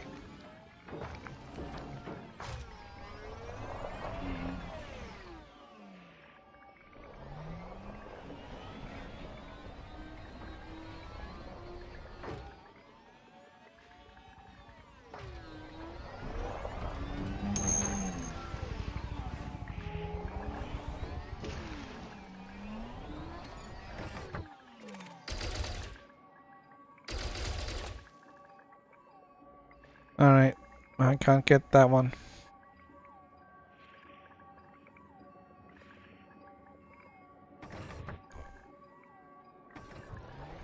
I don't think there are any waypoints down here.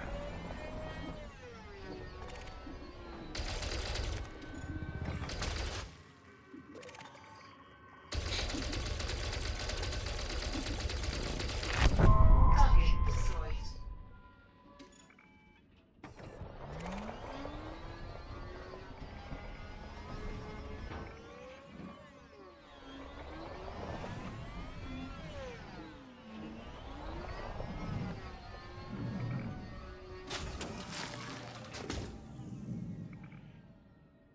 Alright, let's see how we're doing here.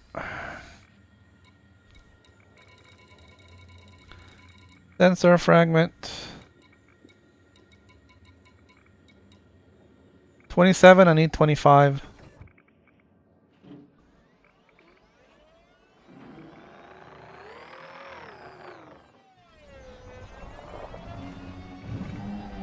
I am so done. Oh. Come on, man.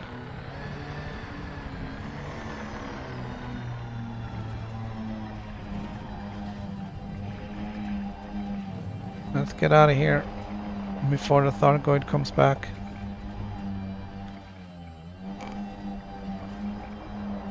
Ah, there's nothing to scan around here.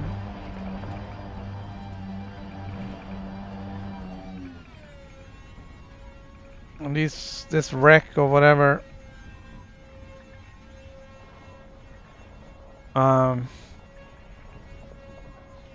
Oh, look at that. It just falls from the sky. Grain. I don't care. Oh! Falls from the sky.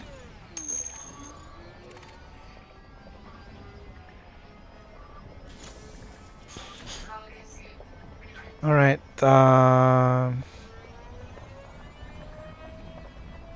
Let's get over here and recall the ship.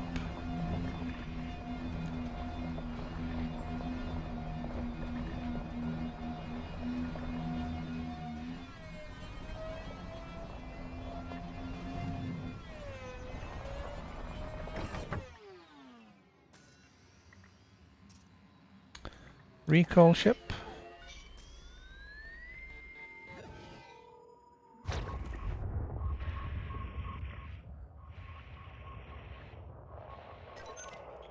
There it is.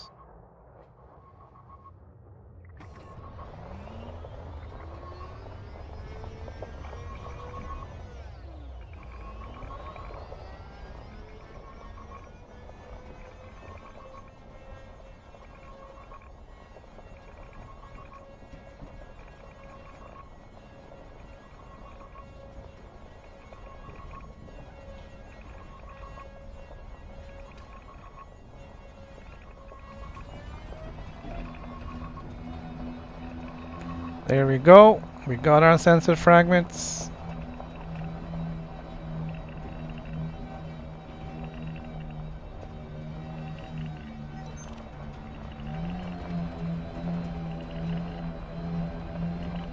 But that part isn't really very difficult. It's just it's a bit of a hassle to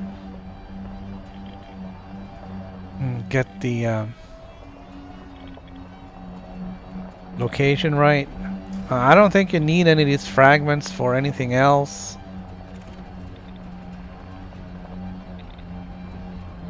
And this probably sucks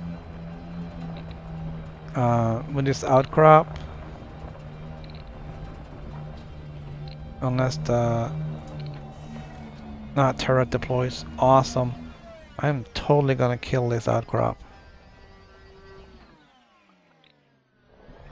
We're gonna back it up a little bit.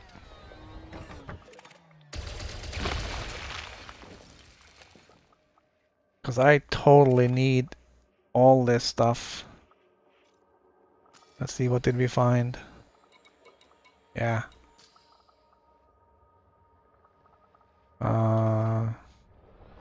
Cargo scoop.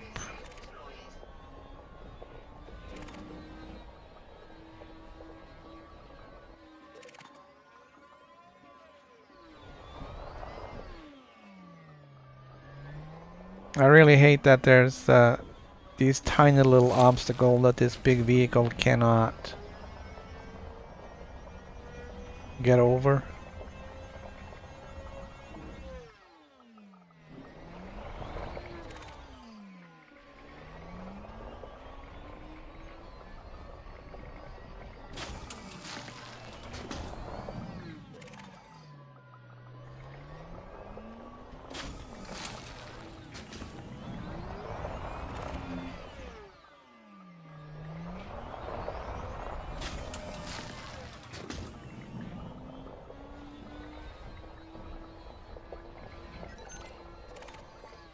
It was just way too convenient that this outcrop was here.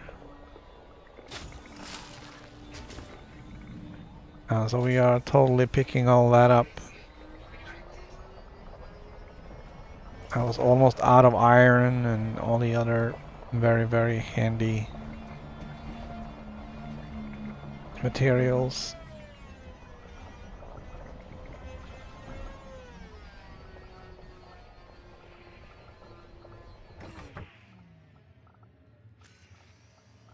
Okay, here we go. We are boarding the ship.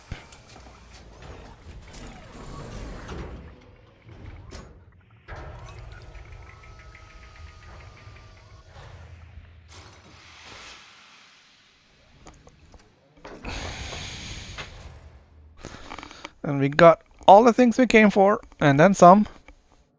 And with that, it's game over.